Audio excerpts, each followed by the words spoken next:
ಸರ್ವಧರ್ಮಸ್ವರೂಪಿಣೆ ಅವತಾರವರಿಷ್ಠಾಯ ರಾಮಕೃಷ್ಣಾಯ ತೇ ನಮಃ. ಜನನೀಂ ಶಾರದಾಂ ದೇವೀಂ ರಾಮಕೃಷ್ಣಂ ಜಗದ್ಗುರುಂ ಪಾದಪದ್ಮೇ ತಯೋಶ್ರಿತ್ವಾ ಪ್ರಣಮಾಮಿ ಮುಹುರ್ಮುಹುಃ. ನಮಃ ಶ್ರೀ ಯತಿರಾಜಾಯ ವಿವೇಕಾನಂದಸೂರಯೇ ಸಚ್ಚಿತ್ಸುಖಸ್ವರೂಪಾಯ ಸ್ವಾಮಿನೇ ತಾಪಹಾರಿಣೇ.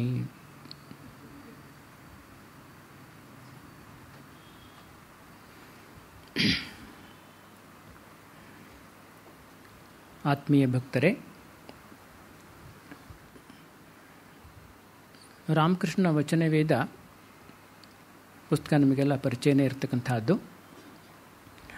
ಶ್ರೀರಾಮಕೃಷ್ಣರು ಅತ್ಯಂತ ಸರಳವಾದ ರೀತಿಯಲ್ಲಿ ಅನೇಕ ಆಧ್ಯಾತ್ಮಿಕ ಮತ್ತು ತಾತ್ವಿಕ ವಿಚಾರಗಳನ್ನು ಎಲ್ರಿಗೂ ಕೂಡ ತಿಳಿಯುವ ರೀತಿಯಲ್ಲಿ ಅವರು ವಿವರಿಸಿ ಹೇಳ್ತಾರೆ.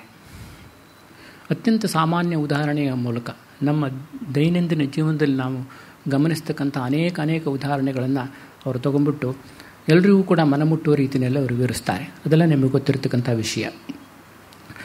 ಅದ್ರ ಬಗ್ಗೆ ಮಾತನಾಡೋದು ಅಂತಂದ್ಬಿಟ್ರೆ ಆಗಲೇ ಸರಳವಾಗಿರ್ತಕ್ಕಂಥ ವಿಷಯವನ್ನು ವ್ಯಾಖ್ಯಾನ ಮಾಡೋದು ಅಂತಂದ್ಬಿಟ್ರೆ ಅದನ್ನು ಇನ್ನೂ ಕ್ಲಿಷ್ಟೀಕರಣ ಮಾಡಿದಂಗೆ ಆಗುತ್ತೆ. ಆಗಲೇ ಸರಳವಾಗಿ ಸಾಮಾನ್ಯವಾಗಿ ನಮಗೆ ಗೊತ್ತಿರುವಂತೆ ಸಾಂಪ್ರದಾಯಿಕವಾದ ಅಷ್ಟೋ ಭಾಷ್ಯಗಳು ಹಾಗೇನೇ ಇರತಕ್ಕಂಥದ್ದು. ಮೂಲದಲ್ಲಿ ಸರಳವಾಗಿಯೇ ಇರುತ್ತೆ. ಒಂದು ಭಾಷ್ಯ ಬರೆದ್ಬಿಟ್ಟು ಅದನ್ನು ತುಂಬ ಕ್ಲಿಷ್ಟವನ್ನಾಗಿ ಮಾಡ್ತಾರೆ. ಆಮೇಲೆ ಆ ಭಾಷ್ಯದ ಮೇಲೆ ಇನ್ನೊಂದು ಭಾಷ್ಯ ಬರೀತಾರೆ. ಅದನ್ನು ಇನ್ನೂ ಕೂಡ ಮತ್ತಷ್ಟು ಕ್ಲಿಷ್ಟವಾಗುತ್ತೆ. ಈ ರೀತಿ ಮುಂದುವರಿತಾ ಹೋಗುತ್ತೆ. ಹಾಗೆಯೇ ಇದನ್ನು ಕೂಡ ಆ ರೀತಿ ಆಗಬಾರ್ದು ಅಂತ ನನ್ನ ಇಚ್ಛೆ, ಏನಾಗ್ತೋ ಗೊತ್ತಿಲ್ಲ. ಆದರೆ ಅಷ್ಟು ಕೂಡ ಇದು ಏನು ಅಂತಂದರೆ ವ್ಯಾಖ್ಯಾನ ಅಂತ ನಾನು ಹೇಳೋದಿಲ್ಲ.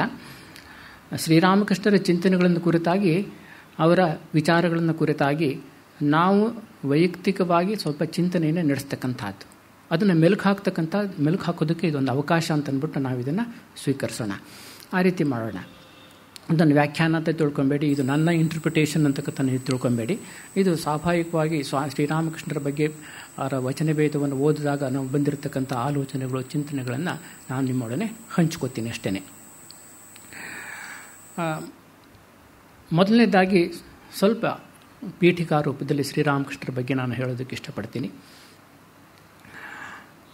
ಶ್ರೀರಾಮಕೃಷ್ಣರು ಅಂತಂದ್ಬಿಟ್ರೆ ಒಂದು ಧರ್ಮದ ಪರಿಪೂರ್ಣ ರೂಪ. ಅಂದರೆ ಅರ್ಥ ಏನು ಅಂತಂದ್ಬಿಟ್ರೆ, ಶ್ರೀರಾಮಕೃಷ್ಣರಲ್ಲಿ ನಾವು ಧರ್ಮಕ್ಕೆ ಸಂಬಂಧಪಟ್ಟಿರತಕ್ಕಂಥ ಎಲ್ಲ ಅಂಶಗಳನ್ನು ಕೂಡ ನಾವು ಗುರುತಿಸ್ಬೋದು. ಅವರು ಯಾವುದೋ ಧರ್ಮದ ಯಾವುದೋ ಒಂದು ರೂಪವನ್ನಾಗಲಿ, ಯಾವುದೋ ಒಂದು ಅಂಶವನ್ನಾಗಲಿ, ಯಾವುದೋ ಒಂದು ಆಯಾಮವನ್ನಾಗಲಿ ಪ್ರತಿನಿಧಿಸೋದಿಲ್ಲ. ಅವರು ಧರ್ಮದ ಎಲ್ಲ ಆಯಾಮಗಳನ್ನು ಕೂಡ ಪ್ರತಿನಿಧಿಸ್ತಾರೆ. ಧರ್ಮಕ್ಕೆ ಸಂಬಂಧಪಟ್ಟಂಥ ಏನೇನು ವಿಷಯಗಳನ್ನು ಹೇಳಬಹುದು, ಚಿಂತಿಸ್ಬೋದು. ಬೇರೆ ಬೇರೆ ಧರ್ಮಗಳಲ್ಲೂ ಕೂಡ ಧಾರ್ಮಿಕ ಅನುಭವದ ಬಗ್ಗೆ, ಆಧ್ಯಾತ್ಮಿಕ ಅನುಭವದ ಬಗ್ಗೆ ಏನೇನು ವಿಷಯಗಳಿದೆ ಅದನ್ನೆಲ್ಲವನ್ನು ಕೂಡ ನಾವು ಶ್ರೀರಾಮಕೃಷ್ಣನಲ್ಲಿ ಕಾಣ್ಬೋದು. ಅತ್ಯಂತ ಸಾಮಾನ್ಯವಾಗಿರ್ತಕ್ಕಂಥ ಕ್ರಿಯಾವಿಧಿಗಳಿಂದ ಹಿಡಿದು ಆತ್ಯಂತಿಕವಾಗಿರ್ತಕ್ಕಂಥ ವೇದಾಂತದ ಅನುಭವದವರೆಗೆ ಎಲ್ಲವೂ ಕೂಡ ಶ್ರೀರಾಮಕೃಷ್ಣನ ಜೀವನದಲ್ಲಿ ನಮಗೆ ಕಂಡುಬರುತ್ತೆ. ಎಲ್ಲ ರೀತಿಯ ತಾತ್ವಿಕ ಅಂಶಗಳು ಕೂಡ ಶ್ರೀರಾಮಕೃಷ್ಣನಲ್ಲಿ ಕಂಡುಬರುತ್ತೆ. ಎಲ್ಲ ರೀತಿಯ ಕ್ರಿಯಾವಿಧಿಗಳು ಕೂಡ ಶ್ರೀರಾಮಕೃಷ್ಣನಲ್ಲಿ ಕಂಡುಬರುತ್ತೆ. ಎಲ್ಲ ರೀತಿಯ ಪೂಜಾ ವಿಧಾನಗಳು ಕೂಡ, ಬೇರೆ ಬೇರೆ ದೇವತೆಗಳ ಪೂಜಾ ವಿಧಾನಗಳು ಕೂಡ ಶ್ರೀರಾಮಕೃಷ್ಣನಲ್ಲಿ ಕಂಡುಬರುತ್ತೆ. ಇದನ್ನು ನಾವು ಚಿಂತಿಸಿದಾಗ ಭಾಳ ಆಶ್ಚರ್ಯವಾಗುತ್ತೆ.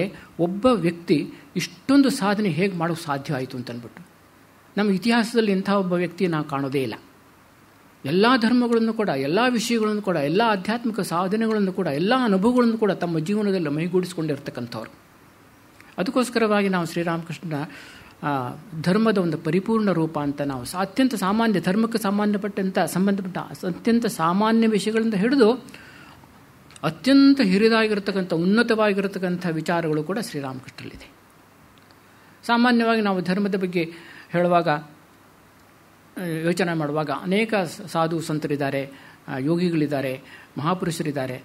ಸಾಮಾನ್ಯವಾಗಿ ನಮಗೆ ಕಂಡು ಬರ್ತಕ್ಕಂಥ ಯಾವುದೋ ಧರ್ಮದ ಒಂದು ಅಂಶ, ಜ್ಞಾನದ ಅಂಶ ಜಾಸ್ತಿ ಆಗಿರುತ್ತೆ, ಅಥವಾ ಭಕ್ತಿಯ ಅಂಶ ಜಾಸ್ತಿ ಆಗಿರುತ್ತೆ, ಯೋಗದ ಅಂಶ ಜಾಸ್ತಿ ಆಗಿರುತ್ತೆ, ಕುಂಡಲಿನಿ ಸಂಬಂಧಪಟ್ಟಂಥ ವಿಚಾರಗಳು ಜಾಸ್ತಿ ಆಗಿರುತ್ತೆ. ಹೀಗೆ ಬೇರೆ ಬೇರೆ ಧರ್ಮದ ಬೇರೆ ಬೇರೆ ಅಂಶಗಳು. ಕೆಲವರು ಕೇವಲ ಶಿವನ ಬಗ್ಗೆನೇ ಮಾತಾಡ್ತಾರೆ, ಕೆಲವರು ವಿಷ್ಣುವಿನ ಬಗ್ಗೆನೇ ಮಾತಾಡ್ತಾರೆ. ಹೀಗೆ ಅನೇಕ ಧಾರ್ಮಿಕ ವ್ಯಕ್ತಿಗಳು, ಸಂತರು ಅವರ ಧರ್ಮದ ಬೇರೆ ಬೇರೆ ಅಂಶಗಳನ್ನು ಪ್ರತಿನಿಧಿಸ್ತಾರೆ ಅಂತ ಹೇಳ್ಬೋದು. ಆದರೆ ಶ್ರೀರಾಮಕೃಷ್ಣ ಹಾಗಲ್ಲ, ಅವರು ಎಲ್ಲವನ್ನು ಕೂಡ ಪ್ರತಿನಿಧಿಸ್ತಾರೆ. ಧರ್ಮದ ವಿಷಯಕ್ಕೆ ಸಂಬಂಧಪಟ್ಟ ಎಲ್ಲವನ್ನು ಕೂಡ ಪ್ರತಿನಿಧಿಸ್ತಾರೆ. ಇದು ಒಂದು ವಿಶೇಷ. ಸಾಮಾನ್ಯವಾಗಿ ಈಗ ನಾವು ಒಂದು ಉದಾಹರಣೆ ಮೂಲಕ ಹೇಳಬೇಕು ಅಂತಂದ್ಬಿಟ್ರೆ, ಈ ಅಂಗಡಿ ನಾವೆಲ್ಲ ಹೋಗ್ತೀವಲ್ಲ, ಅಂಗಡಿ ಮೊದಲೆಲ್ಲ ಏನೇ ಇರ್ತಾಯಿದ್ದು ಅಂತಂದ್ಬಿಟ್ರೆ ಬೇರೆ ಬೇರೆ ಚಿಲ್ಲರೆ ಅಂಗಡಿಗಳು ಇರ್ತಾಯಿದ್ದು. ಅಲ್ಲಿ ಹೋಗ್ಬಿಟ್ರೆ ನಮಗೆ ತರಕಾರಿ ಬೇಕು ಅಂತಂದರೆ ಅಲ್ಲಿ ತರಕಾರಿ ಮಾತ್ರ ಸಿಕ್ಕೋದು ನಮಗೆ. ಅದು ತರಕಾರಿ ಪರ್ಚೇಸ್ ಮಾಡ್ಕೊಂಬರ್ತೀವಿ. ಹಣ್ಣು ಬೇಕು ಅಂತಂದ್ಬಿಟ್ರೆ ಹಣ್ಣಿನ ಅಂಗಡಿ ಹೋಗಬೇಕು, ಹಣ್ಣನ್ನು ಪರ್ಚೇಸ್ ಮಾಡ್ಕೊಂಬರ್ತೀವಿ. ಜಿನ್ಸಿ ಬೇಕು ಅಂತಂದ್ಬಿಟ್ರೆ ಯಾವುದಾದ್ರು ಜಿನ್ಸಿ ಅಂಗಡಿ ಹೋಗ್ಬಿಟ್ಟು ಜಿನ್ಸಿ ಪರ್ಚೇಸ್ ಮಾಡ್ಕೊಂಬರ್ತೀವಿ. ಹೀಗೆ ಬೇರೆ ಬೇರೆ ಎಲೆಕ್ಟ್ರಾನಿಕ್ ಗೂಡ್ಸ್ ಬೇಕು ಅಂತಂದ್ಬಿಟ್ಟು ಅದನ್ನು ಅದೇ ಅಂಗಡಿಗೆ ಸಂಬಂಧಪಟ್ಟಿರುತ್ತೆ, ಆ ಅಂಗಡಿಗೆ ಹೋಗ್ಬಿಟ್ಟು ಪರ್ಚೇಸ್ ಮಾಡ್ಕೊಂಬರ್ತೀವಿ. ಈಗ ಡಿಪಾರ್ಟ್ಮೆಂಟಲ್ ಸ್ಟೋರ್ಸ್ ಇದೆ, ಬಿಗ್ ಬಜಾರ್ಸ್ ಇದೆ, ಮಾಲ್ಸ್ ಇದೆ, ಇವೆಲ್ಲ ಇದೆ. ಅಲ್ಲಿ ಹೋಗ್ಬಿಟ್ರೆ ನಿಮಗೇನು ಎಲ್ಲದೂ ಸಿಕ್ಕತ್ತೆ. ತರಕಾರಿಯಿಂದ ಹಿಡಿದು ಎಲೆಕ್ಟ್ರಾನಿಕ್ ಗೂಡ್ಸ್ವರೆಗೆ ಏನೇನು ಬೇಕು ಎಲ್ಲವೂ ಕೂಡ ಸಿಕ್ಕತ್ತೆ.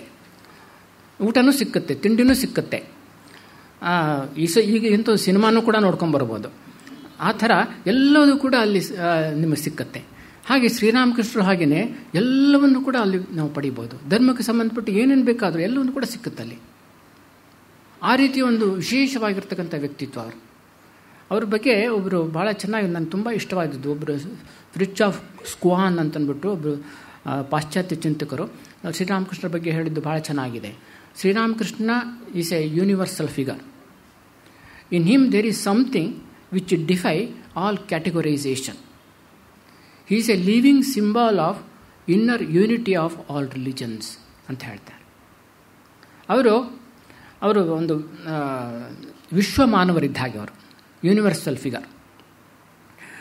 ಅವರಲ್ಲಿ ಏನೋ ಒಂದಿದೆ, ಅದರಿಂದಾಗಿ ನಾವು ಅವರನ್ನು ಯಾವುದೇ ವರ್ಗಕ್ಕೂ ಸೇರಿಸೋಕ್ಕಾಗೋದಿಲ್ಲ. ಇವರು ವೈಷ್ಣವರು ಅಂತಲೂ ಹೇಳೋಕ್ಕಾಗಲ್ಲ, ಶಾಕ್ತರು ಅಂತಲೂ ಹೇಳೋಕ್ಕಾಗಲ್ಲ, ಶೈವರು ಅಂತಲೂ ಹೇಳೋಕ್ಕಾಗೋದಿಲ್ಲ, ಕ್ರಿಶ್ಚಿಯನ್ ಅಂತಲೂ ಹೇಳೋಕ್ಕಾಗಲ್ಲ, ಮುಸ್ಲಿಮ್ ಅಂತಲೂ ಹೇಳೋಕ್ಕಾಗಲ್ಲ. ಯಾವುದೋ ಒಂದು ವರ್ಗಕ್ಕೆ ಅವ್ರನ್ನ ಸೀಮಿತಗೊಳಿಸೋಕ್ಕಾಗೋದಿಲ್ಲ. ಯಾಕೆ ಅಂತಂದ್ಬಿಟ್ರೆ ಅವರು ಎಲ್ಲವೂ ಆಗಿದ್ದಾರೆ ಅಂತಂದ್ಬಿಟ್ಟು, ಎಲ್ಲವೂ ಆಗಿದ್ದಾರೆ. ಅವರೊಂದು ಜೀವಂತ ಉದಾಹರಣೆ. ಎಲ್ಲ ಇನ್ನರ್ ಯೂನಿಟಿ ಆಫ್ ರಿಲಿಜನ್, ಎಲ್ಲ ಧರ್ಮಗಳ ಒಂದು ಏಕತೆಗೆ ಒಂದು ಜೀವಂತ ಉದಾಹರಣೆ ಅಂತಂದ್ಬಿಟ್ಟು ಹೇಳ್ತಾರೆ. ಅವರೇ ಒಂದು ಉದಾಹರಣೆಯನ್ನು ಕೊಡ್ತಾರೆ. ಒಬ್ಬ ಬಟ್ಟೆ ಬಣ್ಣ ಹಾಕ್ಕೊಡೋನು ಇದ್ದಂತೆ. ಅವನು ಯಾರು ಹೋದರೂ ಕೂಡ ಬಟ್ಟೆ ಬಣ್ಣ ಹಾಕ್ಕೊಡ್ತಾ ಇದ್ದ. ಅವನ ಹತ್ರ ಇದ್ದಿದ್ದು ಒಂದು ಬಕೆಟ್ಟು. ಆ ಬಕೆಟ್ನಲ್ಲಿ ಒಂದು ಯಾವುದೋ ದ್ರವ ಇತ್ತು. ಅವನು ಆ ದ್ರವದಲ್ಲಿ ಯಾರಿಗೆ ಬೇಕಾದರೂ ಯಾವ ಬಣ್ಣ ಬೇಕೋ ಅದನ್ನು ಹಾಕಿಕೊಡ್ತಾ ಇದ್ದ. ನಿಮಗೇನು ಬಣ್ಣ ಬೇಕು? ಕೆಂಪು ಬಣ್ಣ ಬೇಕು. ಅದೇ ಬಕೆಟ್ನಲ್ಲಿ ಅದೇ ದ್ರವದಲ್ಲಿ ಅದನ್ನು ಅದ್ದಿಬಿಟ್ಟು ಕೆಂಪು ಬಣ್ಣನ ತಗೋ. ಹಳದಿ ಬಣ್ಣ ಬೇಕೋ? ಅದೇ ಬಕೆಟ್ನಲ್ಲಿ ಅದೇ ದ್ರವ್ಯದಲ್ಲಿ ಅದ್ದಿಬಿಟ್ಟು ಹಳದಿನ ತಗೋ. ಗ್ರೀನ್ ಯಾವ್ದು ಬೇಕಾದರೂ ಕೂಡ, ಹಸಿರು, ನೀಲಿ ಯಾವ್ದು ಬೇಕೋ ಅದು ಕೊಡ್ತಾಯಿದ್ದ. ಯಾರೋ ಒಬ್ಬ ಬುದ್ಧಿವಂತ ಆ ಬಕೆಟ್ನಲ್ಲಿರ್ತಕ್ಕಂಥ ದ್ರವದ ಬಣ್ಣ ಯಾವುದು ಅಂತ ಕೇಳಿದಂತೆ. ಭಾಳ ಬುದ್ಧಿವಂತ. ಬಣ್ಣ ಯಾವುದು ಅಂತ ಅದನ್ನ ಹೇಳೋಕ್ಕಾಗೋದಿಲ್ಲ. ಹಾಗೆ ಶ್ರೀರಾಮಕೃಷ್ಣರು ಯಾವ್ದು ಬೇಕಾದರೂ ಕೂಡ, ವೈಷ್ಣವರು ಬೇಕಾದರೂ ಅವ್ರಿಗೆ ತೃಪ್ತಿ ಹೋದ್ರೆ ಅವರಿಗೆ ತೃಪ್ತಿ, ಶೈವರು ಬೇಕಾದ್ರೆ ಅವರಿಗೂ ತೃಪ್ತಿ ಕೊಡ್ತಾಯಿದ್ರು, ಶಾಕ್ತರು ಹೋದರೆ ಅವರಿಗೆ ತೃಪ್ತಿ ಅವರಂತಲೇ ವರ್ತಿಸ್ತಾಯಿದ್ರು, ಅವರಂತಲೇ ಡ್ಯಾನ್ಸ್ ಅವರಿಂದ ಅದೇ ರೀತಿ ಹಾಡುಗಳನ್ನು ಹಾಡ್ತಾಯಿದ್ರು, ಅದೇ ಭಜನೆ ಮಾಡ್ತಾಯಿದ್ರು, ಅದೇ ಅವ್ರ ಹತ್ರ ಡ್ಯಾನ್ಸ್ ಮಾಡ್ತಾಯಿದ್ರು, ನರ್ತಿಸ್ತಾಯಿದ್ರು. ಯಾರು ನಾಸ್ತಿಕ ಹೋದರೂ ಕೂಡ, ಒಬ್ಬ ನಾಸ್ತಿಕ ಹೋದ್ರೂ ಕೂಡ ಅವನಿಗೂ ಕೂಡ ಉಪದೇಶ, ಅವನನ್ನು ಕೂಡ ಅವ್ರಿಗೆ ಆಧರಿಸ್ತಾಯಿದ್ರು. ಒಂದು ಭಾಳ ಸುಂದರವಾಗಿರ್ತಕ್ಕಂಥ ಒಂದು ಘಟನೆ ಅವ್ರ ಜೀವನದಲ್ಲಿ, ಭಾಳ ಇಂಪ್ರೆಸ್ ಆಗ್ತಕ್ಕಂಥದ್ದು. ಒಬ್ಬರು ಪಂಡಿತರು, ಮಹಾಪಂಡಿತರು, ವೆಸ್ಟರ್ನ್ ಇಂಡಿಯಾದಿಂದ ಬಂದಿರತಕ್ಕಂಥವ್ರು. ಅವ್ರಿಗೂ ಗೊತ್ತಿಲ್ಲದ ಶಾಸ್ತ್ರನೇ ಇಲ್ಲ, ಎಲ್ಲ ಶಾಸ್ತ್ರವನ್ನು ಕೂಡ ಅಧ್ಯಯನ ಮಾಡಿರ್ತಕ್ಕಂಥವ್ರು. ಆದರೆ ಅವರು ನಾಸ್ತಿಕರು. ಅವ್ರಿಗೆ ಧರ್ಮಶ್ರದ್ಧೆ ಇರಲಿಲ್ಲ, ಭಗವಂತನ ಶ್ರದ್ಧೆ ಇರಲಿಲ್ಲ. ಅವರು ಎಲ್ಲ ಕಡೆನೂ ಹೋಗ್ಬಿಟ್ಟು ವಾದ ಮಾಡಿಬಿಟ್ಟು ಭಗವಂತ ಇಲ್ಲ ಅಂತಂದ್ಬಿಟ್ಟು ಅವರು ಸಾಧಿಸ್ತಾ ಇದ್ದರು. ಹಾಗೆಯೇ ಎಲ್ಲ ಸುತ್ತಾಡ್ತಾಯಿದ್ರು. ಹಾಗೆಯೇ ಕಲ್ಕತ್ತಾಕ್ಕೂ ಬಂದಿರ್ತಾರೆ. ದಕ್ಷಿಣೇಶ್ವರದಲ್ಲಿ ಶ್ರೀರಾಮಕೃಷ್ಣರು ಇದ್ದಾರೆ ಅಂತ ಗೊತ್ತಾಗುತ್ತೆ. ಶ್ರೀರಾಮಕೃಷ್ಣರು ಅಂತ ಸಂತರು, ಭಗವತ್ ಶ್ರದ್ಧೆ ಉಳ್ಳವರು ಅಂತಂದ್ಬಿಟ್ಟು ಎಲ್ಲ ಗೊತ್ತಾಗುತ್ತೆ. ಅವ್ರ ಹತ್ರ ಹೋಗ್ಬಿಟ್ಟು ವಾದ ಮಾಡಿಬಿಟ್ಟು ಭಗವಂತ ಇಲ್ಲ ಅಂತ ಅವ್ರನ್ನ ಪ್ರೂವ್ ಮಾಡಬೇಕು ಅಂತಂದ್ಬಿಟ್ಟು ಅವ್ರ ಹತ್ರ ಹೋಗ್ತಾರಂತೆ. ಅವರು ಭಗವಂತ ಇಲ್ಲವೇ ಇಲ್ಲ ಅಂತಂದ್ಬಿಟ್ಟು. ಆಯಿತು, ಬಂದರು ಅವರು ಶ್ರೀರಾಮಕೃಷ್ಣರ ವಾದಕ್ಕೆ ಕೂತ್ಕೋತಾರೆ. ಶ್ರೀರಾಮಕೃಷ್ಣರು ಏನು ವಾದ ಮಾಡ್ತಾರೆ? ಏನು ಸಾಧ್ಯ ಅವರಿಗೆ? ವಾದ ಮಾಡೋಕ್ಕೆ ಸಾಧ್ಯನೇ ಇಲ್ಲ. ವಾದ ಪ್ರಾರಂಭವಾಯಿತು. ಆ ಶಾಸ್ತ್ರಿಗಳು, ಪಂಡಿತರು ವಾದ ಮಾಡೋಕ್ಕೆ ಶುರು ಮಾಡಿದರು. ಏನು ವಾದ ಮಾಡ್ತಾರೆ ಅಂತಂದ್ಬಿಟ್ರೆ, ಏನು ವಾಗ್ವೈಖರಿ ಅಂತಂದ್ಬಿಟ್ರೆ ಅವ್ರದ್ದು ಆಶ್ಚರ್ಯವಾಗ್ಬಿಡುತ್ತೆ. ಯಾರಿಗಾದರೂ ಆಶ್ಚರ್ಯವಾಗಬೇಕು. ಅವರ ಶಾಸ್ತ್ರಜ್ಞಾನ, ಅವರಲ್ಲಿರ್ತಕ್ಕಂಥ ಶಾಸ್ತ್ರಜ್ಞಾನ, ಅವರ ವಾಗ್ವೈಖರಿ, ಅವರ ವಿಚಾರ, ಇದನ್ನೆಲ್ಲ ಕೇಳ್ತಾ ಕೇಳ್ತಾ ಕೇಳ್ತಾ ಶ್ರೀರಾಮಕೃಷ್ಣರವರ ವಾಗ್ದಾರಿಯನ್ನು ಕೇಳ್ತಾ ಕೇಳ್ತಾ ಕೇಳ್ತಾ ಶ್ರೀರಾಮಕೃಷ್ಣರು ಆನಂದದಿಂದ ಸಮಾಧಿಗೆ ಹೋಗ್ಬಿಡ್ತಾರಂತೆ. ಆಮೇಲೆ ಸಮಾಧಿಯಿಂದ ಹಿಂತಿರುಗಿ ಬಂದಾಗ ಅವ್ರು ಹೇಳ್ತಾರಂತೆ, ನೋಡಪ್ಪ, ನಿನ್ನ ವಾಗ್ವೈಖರಿ ಇದೆಯಲ್ಲ, ಎಲಕ್ವೆನ್ಸ್ ಇದೆಯಲ್ಲ, ಅದರಲ್ಲಿ ಆ ಭಗವಂತನ ಆವಿರ್ಭಾವವನ್ನು ಕಂಡೆ ನಾನು ಅಂತ. ಎಂಥ ಒಂದು ಅನುಭವ ನೋಡಿ. ಆ ರೀತಿ ಶ್ರೀರಾಮಕೃಷ್ಣರು ಎಲ್ಲ ಕಡೆಯೂ ಭಗವಂತನ ಆವಿರ್ಭಾವವನ್ನು ಕಾಣ್ತಕ್ಕಂಥದ್ದು, ಎಲ್ಲವೂ ಕೂಡ ಭಗವಂತನ ರೂಪ. ಅದು ಶ್ರೀರಾಮಕೃಷ್ಣರ ಒಂದು ಅದ್ಭುತವಾಗಿರ್ತಕ್ಕಂಥ ವ್ಯಕ್ತಿತ್ವ. ಅವರು ಆ ಧರ್ಮದ ಬಗ್ಗೆ ಹೇಳಬೇಕು ಅಂತಂದರೆ, ನಾವು ಧರ್ಮದ ಅತ್ಯಂತ ಮುಖ್ಯವಾಗಿರ್ತಕ್ಕಂಥ 3 ಅಂಶಗಳನ್ನು ನಾವು ಗುರುತಿಸ್ಬೋದು. ಉದಾಹರಣೆಗೆ ಆಧ್ಯಾತ್ಮಿಕತೆ, ನೈತಿಕತೆ ಮತ್ತು ಮಾನವೀಯತೆ. Spirituality, morality and humanity. ಈ 3 ನಾವು ಧರ್ಮದ ಅತ್ಯಂತ ಮುಖ್ಯವಾಗಿರ್ತಕ್ಕಂಥ ಅಂಶಗಳು ಅಂತ ನಾವು ಗುರುತಿಸ್ಬೋದು. ಆಮೇಲೆ ಇದಲ್ಲದೇ ಗೌಣವಾಗಿರ್ತಕ್ಕಂಥ ವಿಷಯಗಳು ತುಂಬ ಇರ್ತವೆ. ಅನೇಕ ಕ್ರಿಯಾವಿಧಿಗಳಿರುತ್ತೆ, ಅನುಷ್ಠಾನಗಳಿರುತ್ತೆ, ಪೂಜಾ ವಿಧಾನಗಳಿರುತ್ತೆ, ಭಜನೆ ಇರುತ್ತೆ, ಹಬ್ಬ ಹುಣ್ಣಿಮೆ, ಏನೇನೋ ಎಲ್ಲ ಪುಸ್ತಕಗಳು, ಗ್ರಂಥಗಳು, ಶಾಸ್ತ್ರಗಳು, ಇದೆಲ್ಲ ಅನೇಕ ವಿಚಾರಗಳೆಲ್ಲ ಇರ್ತವೆ. ಇದೆಲ್ಲ ಏನಪ್ಪ ಅಂತಂದ್ಬಿಟ್ರೆ, ಸ್ವಾಮಿ ವಿವೇಕಾನಂದರ ಮಾತಿನಲ್ಲಿ ಹೇಳಬೇಕು ಅಂತಂದ್ಬಿಟ್ರೆ ಸೆಕೆಂಡರಿ ಡೀಟೇಲ್ಸ್ ಆಫ್ ರಿಲಿಜನ್ ಅದು ಇರುತ್ತೆ. ಇವೆಲ್ಲ ಪೆರಿಫೆರಲ್ ಆಸ್ಪೆಕ್ಟ್ಸ್ ಆಫ್ ರಿಲಿಜನ್, ಹೊರವಲಯಗಳು, ಧರ್ಮದ ಹೊರವಲಯಗಳು. ಆಂತರಿಕ ಸತ್ವ ಯಾವುದು ಅಂತಂದ್ಬಿಟ್ರೆ spirituality, morality and humanity. Spirituality ಅಂತಂದ್ಬಿಟ್ರೆ ನಮ್ಗೆ ಗೊತ್ತಿರೋದು ಆಧ್ಯಾತ್ಮಿಕತೆ, ಆಧ್ಯಾತ್ಮಿಕ ವಿಚಾರಗಳು, ಆಧ್ಯಾತ್ಮಿಕ ಸಾಧನೆ, ಭಗವತ್ ಶ್ರದ್ಧೆ, ಭಗವಂತನಲ್ಲಿರ್ತಕ್ಕಂಥ ಶ್ರದ್ಧೆ, ಆತ್ಮಶ್ರದ್ಧೆ, ಇವೆಲ್ಲದೂ ಕೂಡ ಆಧ್ಯಾತ್ಮಿಕ ಸಂಬಂಧಪಟ್ಟಿರ್ತಕ್ಕಂಥದ್ದು ಆಧ್ಯಾತ್ಮಿಕ. ಆಮೇಲೆ ಅದಕ್ಕೆ ಪೂರಕವಾಗಿರ್ತಕ್ಕಂಥದ್ದು ಮೊರಾಲಿಟಿ, ನೈತಿಕತೆ. ನೈತಿಕತೆ ಇಲ್ಲ ಅಂತಂದ್ಬಿಟ್ರೆ ಆಧ್ಯಾತ್ಮಿಕತೆಗೆ ಏನು ಅರ್ಥವೇ ಇಲ್ಲ, ಅದು ಹುರುಳೇ ಇಲ್ಲ ಅದಕ್ಕೆ. ಆದರೆ ನೈತಿಕತೆ ಇರಲೇಬೇಕು. ನೈತಿಕತೆ ಇದ್ದರೆ ಮಾತ್ರ ಆಧ್ಯಾತ್ಮಿಕತೆಗೆ ಒಂದು ಅರ್ಥ. ಆಮೇಲೆ ಇವೆರಡೂ ಇದ್ದಾಗ ಮಾತ್ರ ಏನಾಗುತ್ತೆ, ಹ್ಯುಮ್ಯಾನಿಟಿ ಈಸ್ ಪಾಸಿಬಲ್. ಹ್ಯುಮ್ಯಾನಿಟಿ ಅಂತಂದ್ಬಿಟ್ರೆ ಇತರರ ಬಗ್ಗೆ ಕಳಕಳಿ, ಸಮಾಜದ ಬಗ್ಗೆ ಕಳಕಳಿ, ಸಮಾಜದ ಲೋಪದೋಷಗಳನ್ನು ತಿದ್ದಬೇಕು, ಇತರರಿಗೆ ಸಹಾಯ ಮಾಡಬೇಕು, ಸಮಾಜಕ್ಕೆ ಸೇವೆಯನ್ನು ಸಲ್ಲಿಸಬೇಕು, ಇತರರ ಕಷ್ಟ ಸುಖಗಳಲ್ಲಿ ನಾವು ಸ್ಪಂದಿಸಬೇಕು ಅಂತಕ್ಕಂಥ ಒಂದು ಮನೋಭಾವ, ಇದು ಮಾನವೀಯತೆ.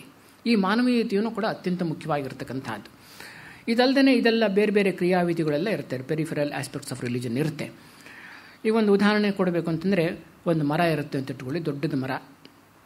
ಆ ಮರಕ್ಕೆ ಬೇರೆ ಇರುತ್ತೆ, ಆಮೇಲೆ ಕಾಂಡ ಇರುತ್ತೆ, ಆಮೇಲೆ ಅದಕ್ಕೆ ಹೂವು, ಹಣ್ಣು ಇತ್ಯಾದಿಗಳ ಫಲ ಎಲ್ಲ ಇರುತ್ತೆ. ಆಮೇಲೆ ಆ ಮರದ ಸುತ್ತ ಏನಿರುತ್ತೆ ಅಂತಂದ್ಬಿಟ್ರೆ ಅನೇಕ ಪೊದೆಗಳಿರುತ್ತೆ, ಮುಳ್ಳು ಕಂಟೆಗಳಿರುತ್ತೆ, ಬಿಳುಗಳೆಲ್ಲ ಇರುತ್ತೆ, ಸುತ್ತಕೊಂಡಿರುತ್ತೆ, ಅನೇಕ ಎಲ್ಲ ಇರುತ್ತೆ, ಇಂಥದ್ದೆಲ್ಲ ಇರುತ್ತೆ. ಈಗ ಆಧ್ಯಾತ್ಮಿಕತೆ ಯಾವುದು ಅಂತಂದ್ಬಿಟ್ರೆ ಆ ಮರದ ಬೇರು. ಈ ಧರ್ಮವನ್ನು ನಾವು ಒಂದು ದೊಡ್ಡ ಮಹಾವೃಕ್ಷ ಅಂತ ನಾವು ಪರಿಗಣಿಸಿದರೆ ಅದರ ಬೇರು ಯಾವುದಪ್ಪ ಅಂತಂದ್ಬಿಟ್ರೆ ಆಧ್ಯಾತ್ಮಿಕತೆ. ಸಾಮಾನ್ಯವಾಗಿ ಬೇರು ನಮಗೆ ಕಾಣಿಸೋದಿಲ್ಲ, ಮರದ ಬೇರು ನಾವು ಕಾಣಿಸೋದಿಲ್ಲ, ಅದನ್ನು ನಾವು ಕಣಗಣಿಸ್ತಕ್ಕಂಥದ್ದು ಸ್ವಾಭಾವಿಕ. ಹಾಗೆಯೇ ಸಾಮಾನ್ಯವಾಗಿ ಏನಾಗುತ್ತೆ ಅಂತಂದ್ಬಿಟ್ರೆ ಧರ್ಮದಲ್ಲೂ ಕೂಡ ಈ ಆಧ್ಯಾತ್ಮಿಕತೆಯನ್ನು ನಾವು ಕಡೆಗಣಿಸ್ಬಿಡ್ತೀವಿ. ಆ ಬೇರನ್ನು ಕಡೆಗಣಿಸಿಬಿಟ್ರೆ, ಬೇರಿಗೆ ನಾವು ನೀರು ಗೊಬ್ಬರ ಇತ್ಯಾದಿಗಳನ್ನು ನಾವು ಸರಿಯಾಗಿ ಕೊಡದೆ ಪೋಷಿಸದೇ ಇದ್ದರೆ ಏನಾಗುತ್ತೆ ಅಂತಂದ್ಬಿಟ್ರೆ ಅದರ ಕಾಂಡ ಸೊರಗೋಗ್ಬಿಡುತ್ತೆ. ಅದು ನೈತಿಕತೆ ಸೊರಗೋಗ್ಬಿಡುತ್ತೆ. ಆಮೇಲೆ ಆ ನೈತಿಕತೆಯೂ ಇಲ್ಲ, ಆಧ್ಯಾತ್ಮಿಕತೆಯೂ ಇಲ್ಲ ಅಂತಂದ್ಬಿಟ್ರೆ ಅದು ಹೇಗೆ ಫಲ ಬಿಡ್ತಕ್ಕಂಥದ್ದು? ಹೂವು ಫಲ ಬಿಡ್ತಕ್ಕಂಥದ್ದು ಹೇಗೆ? ಸಾಧ್ಯನೇ ಇಲ್ಲ. ಮಾನವೀಯತೆಯನ್ನು ಕೂಡ ಇಲ್ಲ, ಹೊರಟೋಗ್ಬಿಡುತ್ತೆ. ಆಮೇಲೆ ಧರ್ಮ ಅಂತಕ್ಕಂಥದ್ದು ಕೇವಲ ಒಂದು ಗೊಡ್ಡು ಆಚರಣೆಯಾಗಿ ಉಳ್ಕೊಂಡ್ಬಿಡುತ್ತೆ. ಆಮೇಲೆ ಏನಾಗುತ್ತೆ ಅಂತಂದ್ಬಿಟ್ರೆ ಆ ಮರ ಸೊರಗೋಯ್ತಲ್ಲ, ಇವಾಗ ಆ ಮರದ ಸುತ್ತ ಇರತಕ್ಕಂಥ ಮುಳ್ಳು ಕಂಟೆಗಳು, ಪೊದೆಗಳು, ಆಮೇಲೆ ಬೀಳು, ಇವೆಲ್ಲ ಏನಾಗುತ್ತೆ ಅವೇ ಬೆಳೆದ್ಬಿಡ್ತಾವೆ, ಸಮೃದ್ಧವಾಗಿ ಬೆಳೆಯೋಕ್ಕೆ ಶುರುವಾಗ್ಬಿಡ್ತವೆ. ಹಾಗೆಯೇ ಈ ಧರ್ಮದಲ್ಲೂ ಕೂಡ ಈ ಮೂರನ್ನು ನಾವು ಕಡೆಗಣಿಸಿಬಿಟ್ರೆ ಏನಾಗುತ್ತೆ ಅಂತ ಅಂದ್ಬಿಟ್ರೆ ಈ ಸೆಕೆಂಡರಿ ಡೀಟೇಲ್ಸ್ ಅಂತ ಹೇಳ್ತೀವಲ್ಲ ಅದೇನೇ ಪ್ರಬುದ್ಧವಾಗಿಬಿಡುತ್ತೆ, ಅದೇ ಚೆನ್ನಾಗಿ ಬೆಳೆಯೋಕ್ಕೆ ಶುರುವಾಗ್ಬಿಡುತ್ತೆ. ಆಮೇಲೆ ನಿಜವಾದ ಧರ್ಮದ ಮೂಲ ಅಂಶ, ಅದರ ಕೇಂದ್ರ ಅಂಶ ಅದು ಗೌಣವಾಗಿಬಿಡುತ್ತೆ, ಅದನ್ನು ನಾವು ಮರ್ತೇ ಬಿಡ್ತೀವಿ. ಈಗ ಇಂಥ ಒಂದು ಧರ್ಮದ ರೂಪ ನಮ್ಮ ಮನಸ್ಸಿನಲ್ಲಿದೆ ಅಂತ ಇಟ್ಕೊಳ್ಳಿ, ಚಿತ್ರ ಇಟ್ಕೊಳ್ಳಿ. ಈಗ ಶ್ರೀರಾಮಕೃಷ್ಣರನ್ನು ನಾವು ತಗೊಳ್ಳೋಣ. ಶ್ರೀರಾಮಕೃಷ್ಣರು ಇಂಥ ಒಂದು ಧರ್ಮವನ್ನು ಪ್ರತಿನಿಧಿಸ್ತಾರೆ, ಪೂರ್ಣ ರೂಪ. ಶ್ರೀರಾಮಕೃಷ್ಣರಲ್ಲಿ ಆಧ್ಯಾತ್ಮಿಕತೆ ಅಂತಕ್ಕಂಥದ್ದು ತುಂಬಿ ತುಳ್ಕಾಡ್ತಾ ಇತ್ತು. ಅದರ ಬಗ್ಗೆ ನಾನೇನು ಹೇಳಬೇಕಾಗೇ ಇಲ್ಲ, ನಿಮಗೆಲ್ಲ ಗೊತ್ತಿರ್ತಕ್ಕಂಥ ವಿಷಯ. ಅವರು ಸಂಪೂರ್ಣವಾಗಿ ಆಧ್ಯಾತ್ಮಿಕ ವ್ಯಕ್ತಿಗಳಾಗಿದ್ದರು. ಹಾಗೆಯೇ ಅಷ್ಟೇ ನೈತಿಕತೆಯನ್ನು ಕೂಡ ಹೆಚ್ಚು ಅತ್ಯಂತವಾಗಿ ಪ್ರಾಶಸ್ತ್ಯವನ್ನು ಕೊಡ್ತಾ ಇದ್ದರು ಅವ್ರ ಜೀವನದಲ್ಲಿ. ಕಲಿಯುಗದಲ್ಲಿ ಸತ್ಯವೇ ತಪಸ್ಸು ಅಂತ ಹೇಳ್ತಾ ಇದ್ದರು. ಸತ್ಯದಿಂದ ಒಂದು ಚೂರು ಅತ್ತಿತ್ತ ಅಲುಗಾಡ್ತಾ ಇರಲಿಲ್ಲ ಅವರು. ಅಷ್ಟು ಕಟ್ಟುನಿಟ್ಟಾಗಿ ಸತ್ಯವನ್ನು, ಪ್ರಾಮಾಣಿಕತೆಯನ್ನು ಅವರು ಅನುಸರಿಸ್ತಾ ಇದ್ದರು. ಯಾರಿಗೂ ಕೂಡ ಒಂದು ಹಿಂಸೆ ಮಾಡ್ತಕ್ಕಂಥ ಪ್ರವೃತ್ತಿ ಸಾಧ್ಯನೇ ಇಲ್ಲ. You can think of it. ಆ ಥರ ಯಾರಾದರೂ ಕೂಡ ಮನಸ್ಸಿಗೆ ನೋಯಿಸಿದ್ರು ಕೂಡ ಅದನ್ನು ಕೂಡ ಕ್ಷಮಿಸ್ತಕ್ಕಂಥದ್ದು. ಎಷ್ಟೋ ಜನ ನಿಮಗೆಲ್ಲ ಘಟನೆಗೆಲ್ಲ ಗೊತ್ತಿರತಕ್ಕಂಥದ್ದು, ನಿಮ್ಮದು ಎಲ್ಲರನ್ನು ಕ್ಷಮಿಸ್ತಕ್ಕಂಥ ಒಂದು ಮನೋಭಾವ. ಈ ರೀತಿ ಶ್ರೀರಾಮಕೃಷ್ಣರು ನೈತಿಕತೆಯನ್ನು ಅತ್ಯಂತ ಕಟ್ಟುನಿಟ್ಟಾಗಿ ಅದಕ್ಕೆ ಹೆಚ್ಚು ಪ್ರಾಶಸ್ತ್ಯವನ್ನು ಕೊಡ್ತಾರೆ. ಆ ನೈತಿಕತೆ ಇಲ್ಲದಿದ್ಬಿಟ್ರೆ ಆಧ್ಯಾತ್ಮಿಕತೆ ಸಾಧ್ಯನೇ ಇಲ್ಲ ಅಂತಂದ್ಬಿಟ್ಟು. ಆಮೇಲೆ ಮಾನವೀಯತೆ ಅಂತಲೂ ಗೊತ್ತಿರತಕ್ಕಂಥದ್ದೇನೆ. ಹೇಗೆ ಅವರು ಇತರರ ಒಂದು ಕಷ್ಟ ಸುಖಗಳಿಗೆ ಸ್ಪಂದಿಸ್ತಕ್ಕಂಥದ್ದು ಅಂಥದ್ದು ಕೂಡ ಅನೇಕ ಘಟನೆಗಳಿದೆ ಅದಕ್ಕೆ ಸಂಬಂಧಪಟ್ಟಂತೆ. ಅವ್ರು ಯಾರೋ ಒಬ್ಬರು ಭಕ್ತರು ಮಣಿಮಲ್ಲಿಕ್ ಅಂತಂದ್ಬಿಟ್ಟು, ಮಣಿಮಲ್ಲಿಕ್ ಅಂತ ಅವನು ಪುತ್ರಶೋಕದಿಂದ ನರಳ್ತಾ ಇರ್ತಾನೆ. ಅತ್ಯಂತ ಪುತ್ರಶೋಕ ಅಂತಂದ್ಬಿಟ್ರೆ ಅದು ಅದರಷ್ಟು ನೋವು ಇನ್ಯಾವುದೂ ಅಲ್ಲ. ತನ್ನ ವ್ಯಕ್ತಿತ್ವದ ಒಂದು ಭಾಗವೇ ಕಳ್ಕೊಂಡ ಹಾಗೆ, ಆ ಥರ ಅಷ್ಟು ನೋವಂತೆ. ಅವನು ಅತ್ಯಂತ ದುಃಖದಿಂದ ಬರ್ತಾರೆ, ಶ್ರೀರಾಮಕೃಷ್ಣ ಹತ್ರ ಬರ್ತಾನೆ. ಅವನು ಯಾರೂ ಕೂಡ ಅವನನ್ನು ಕನ್ಸೋಲ್ ಮಾಡೋಕ್ಕಾಗ್ತಾನೇ ಇಲ್ಲ, ಸಮಾಧಾನಗೊಳಿಸೋಕೆ ಆಗ್ತಾನೇ ಇರಲಿಲ್ಲ.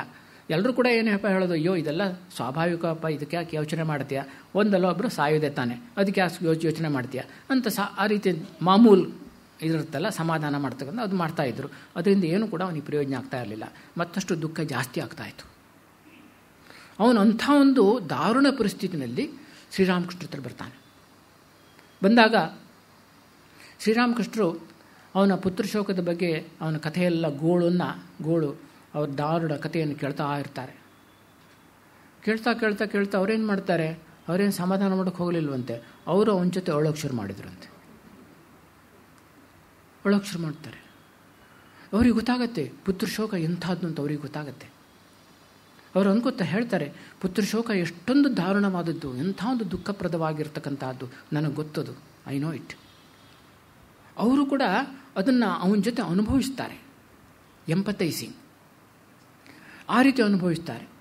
ಆ ರೀತಿ ಅನುಭವಿಸಿ ಆಮೇಲೆ ಅವನ ದುಃಖ ಸ್ವಲ್ಪ ಶಮನ ಆದಮೇಲೆ ಅವರು ಆಧ್ಯಾತ್ಮಿಕ ಧಾರ್ಮಿಕ ವಿಚಾರವನ್ನು ಹೇಳೋಕ್ಕೆ ಶುರು ಮಾಡ್ತಾರೆ. ಅದು ಶ್ರೀರಾಮಕೃಷ್ಣದ್ದು. ಇತರರ ಒಂದು ಸ್ಥಾನದಲ್ಲಿ ತಮ್ಮನ್ನು ಇರಿಸ್ಕೊಂಡ್ಬಿಟ್ಟು ಅವರ ಕಷ್ಟ ಸುಖಗಳನ್ನು ಭಾವಿಸ್ತಕ್ಕಂಥ ಒಂದು ಸಾಮರ್ಥ್ಯ, ಇದು ಶ್ರೀರಾಮಕೃಷ್ಣರಲ್ಲಿ ಆ ಮಾನವೀಯತೆ. ಆ ಲಾಟು ಮಹಾರಾಜ್ ಅದ್ಭುತ ಆನಂದರು, ಅವನ ಹುಡುಗ, ಅವನಿಗೆ ಯಾರೋ ಒಬ್ಬರು ಚಪ್ಪಲಿ ಕೊಟ್ಟಿರ್ತಾರೆ, ಹೊಸ ಚಪ್ಪಲಿ ಹಾಕ್ಕೊಳ್ಳೋಕೆ. ಅವನಿಗೆ ಚಪ್ಪಲಿ ಇರಲಿಲ್ಲ, ಒಬ್ಬ ಭಕ್ತರು ಯಾರೋ ತಂದು ಕೊಟ್ಟಿರ್ತಾರೆ ಹೊಸ ಚಪ್ಪಲಿ. ಒಂದು ದಿವಸ ಶ್ರೀರಾಮಕೃಷ್ಣರು ರಾತ್ರಿ ಹೊತ್ತು ಪಂಚವಟಿಗೆ ಹೋಗ್ತಾ ಇರ್ತಾರೆ, ನೋಡ್ತಾರೆ ಆ ಎರಡು ಚಪ್ಪಲಿನಲ್ಲಿ, ಎರಡು ಕಾಲಿಂದ ಎರಡು ಚಪ್ಪಲಿ ಅಲ್ವಾ, ಅದು ಒಂದು ಚಪ್ಪಲಿ ಇದೆ, ಮತ್ತೊಂದು ಚಪ್ಪಲಿ ಏನೋ ನಾಯಿ ಎಲ್ಲೋ ತೊಗೊಂಡೋಗಿ ಬಿಟ್ಬಿಟ್ಟು ಎಸ್ಬಿಟ್ಟಿದೆ. ಇವ್ರು ನೋಡ್ತಾರೆ. ನೋಡಿದ ತಕ್ಷಣ ಅವ್ರಿಗೆ ಏನು ಯೋಚನೆ ಬರುತ್ತೆ, ಬೆಳಗ್ಗೆ ಹೇಳ್ತಾನೆ ಆ ಹುಡುಗ, ಅವನಿಗೆ ಒಂದೇ ಚಪ್ಪಲಿ ನೋಡ್ತಾನೆ, ಮತ್ತೊಂದು ಚಪ್ಪಲಿ ಇಲ್ಲ. ಅದನ್ನು ನೋಡ್ಬಿಟ್ಟು ಅವನಿಗೆ ಎಷ್ಟು ದುಃಖ ಆಗುತ್ತೆ. ಅದನ್ನು ಅವರೇ ಭಾವಿಸ್ಬಿಟ್ಟು ದೀಪ ಹಿಡ್ಕೊಂಡು ಅಲ್ಲೆಲ್ಲ ಹುಡುಕ್ಬಿಟ್ಟು ಮತ್ತೊಂದು ಚಪ್ಪಲಿ ಎಲ್ಲಿದೆ ಅಂತ ಹುಡುಕಿ ಆ ಜಾಗದಲ್ಲಿ ತಂದಿಡ್ತಾರೆ. ಇದು ಶ್ರೀರಾಮಕೃಷ್ಣರ ಒಂದು ಮಾನವೀಯತೆ. ಇಂಥದ್ದೆಷ್ಟೋ ಘಟನೆಗಳಿದೆ. ಹಾಗೆ ಶ್ರೀರಾಮಕೃಷ್ಣರು ಆ ಮಾನವೀಯತೆಯನ್ನು ಕೂಡ ಅತ್ಯಂತವಾಗಿ ಸಮರ್ಥವಾಗಿ ರೂಢಿಸಿಕೊಂಡಿದ್ದರು. ಇವು ಮೂರು ಕೂಡ ಅವರಲ್ಲಿತ್ತು. ಆದರೆ ಇಷ್ಟೇನೆ ಅವರ ವ್ಯಕ್ತಿತ್ವ ಅಂತ ಹೇಳೋಕ್ಕಾಗಲ್ಲ. ಆ ಪೆರಿಫೆರಲ್ ಆಸ್ಪೆಕ್ಟ್ ಆಫ್ ರಿಲಿಜನ್ ಅಂತ ಹೇಳಿದ್ನಲ್ಲ, ಅದು ಕೂಡ ಅವರಲ್ಲಿತ್ತು. ಅವರು ಪೂಜೆ ಮೂಲಕನೇ ಸಿದ್ಧಿಯನ್ನು ಪಡೆದಿರತಕ್ಕಂಥದ್ದು. ಎಲ್ಲ ರೀತಿಯ ಆಚರಣೆಗಳನ್ನು ಕೂಡ ಅವರು ಗೌರವಿಸ್ತಾ ಇದ್ದರು, ಆಚರಿಸ್ತಾ ಇದ್ದರು. ಎಷ್ಟರ ಮಟ್ಟಿಗೆ ಅಂತಂದ್ಬಿಟ್ರೆ ಕೆಲವು ಮೂಢನಂಬಿಕೆಗಳು, ಧರ್ಮಕ್ಕೆ ಸಂಬಂಧಪಟ್ಟ ಮೂಢನಂಬಿಕೆಗಳನ್ನು ಕೂಡ ಅವರು ಆಚರಿಸ್ತಾ ಇದ್ದರು. ಅದನ್ನು ಕೂಡ ಬಿಡಲಿಲ್ಲ ಅವರು. ಧರ್ಮ ಸಂಬಂಧ ಯಾವುದನ್ನು ಕಡೆಗಣಿಸಲಿಲ್ಲ. ಎಷ್ಟೊಂದು ಕ್ಷುಲ್ಲಕವಾಗಿರ್ತಕ್ಕಂಥ ವಿಚಾರಗಳಿರ್ಬೋದು, ಅದಕ್ಕೂ ಕೂಡ ಮಾನ್ಯತೆಯನ್ನು ಕೊಟ್ಟರು ಅವರು. ಯಾವುದನ್ನು ಕೂಡ ಅವರು ಅಲ್ಲಗಳಿಲ್ಲ. ಇದು ಶ್ರೀರಾಮಕೃಷ್ಣರು. ಅದಕ್ಕೋಸ್ಕರನೇ ಶ್ರೀರಾಮಕೃಷ್ಣರು ಧರ್ಮದ ಒಂದು ಪರಿಪೂರ್ಣ ರೂಪ ಅಂತ ನಾವು ಹೇಳ್ತಕ್ಕಂಥ. ಈ ರೀತಿ ಶ್ರೀರಾಮಕೃಷ್ಣನ ಜೀವನವನ್ನು ನೋಡಿದಾಗ ಶ್ರೀರಾಮಕೃಷ್ಣರ ಹೇಗೆ ಧರ್ಮದ ಒಂದು ಪರಿಪೂರ್ಣ ರೂಪವನ್ನು ಅವರು ಪ್ರತಿನಿಧಿಸ್ತಾರೆ ಅಂತಂದ್ಬಿಟ್ಟು, ಅಂದರೆ ಅವರೊಂದು ರೀತಿ ರಿಲಿಜಿಯಸ್ ಎನ್ಸೈಕ್ಲೋಪೀಡಿಯಾ ಅಂತ ಹೇಳ್ಬೋದು. ಧರ್ಮಕ್ಕೆ ಸಂಬಂಧ ಯಾವುದೇ ವಿಚಾರವನ್ನು ಕೂಡ ಅವರಲ್ಲಿ ನಾವು ಕಾಣ್ಬೋದು. ಆ ರೀತಿಯ ಒಂದು ವ್ಯಕ್ತಿತ್ವ ಶ್ರೀರಾಮಕೃಷ್ಣರದ್ದು. ಆಮೇಲೆ ಈಗ ಸ್ವಲ್ಪ ವಚನ ವೇದದ ಕಡೆಗೆ ಬರೋಣ. ವಚನ ವೇದದಲ್ಲಿ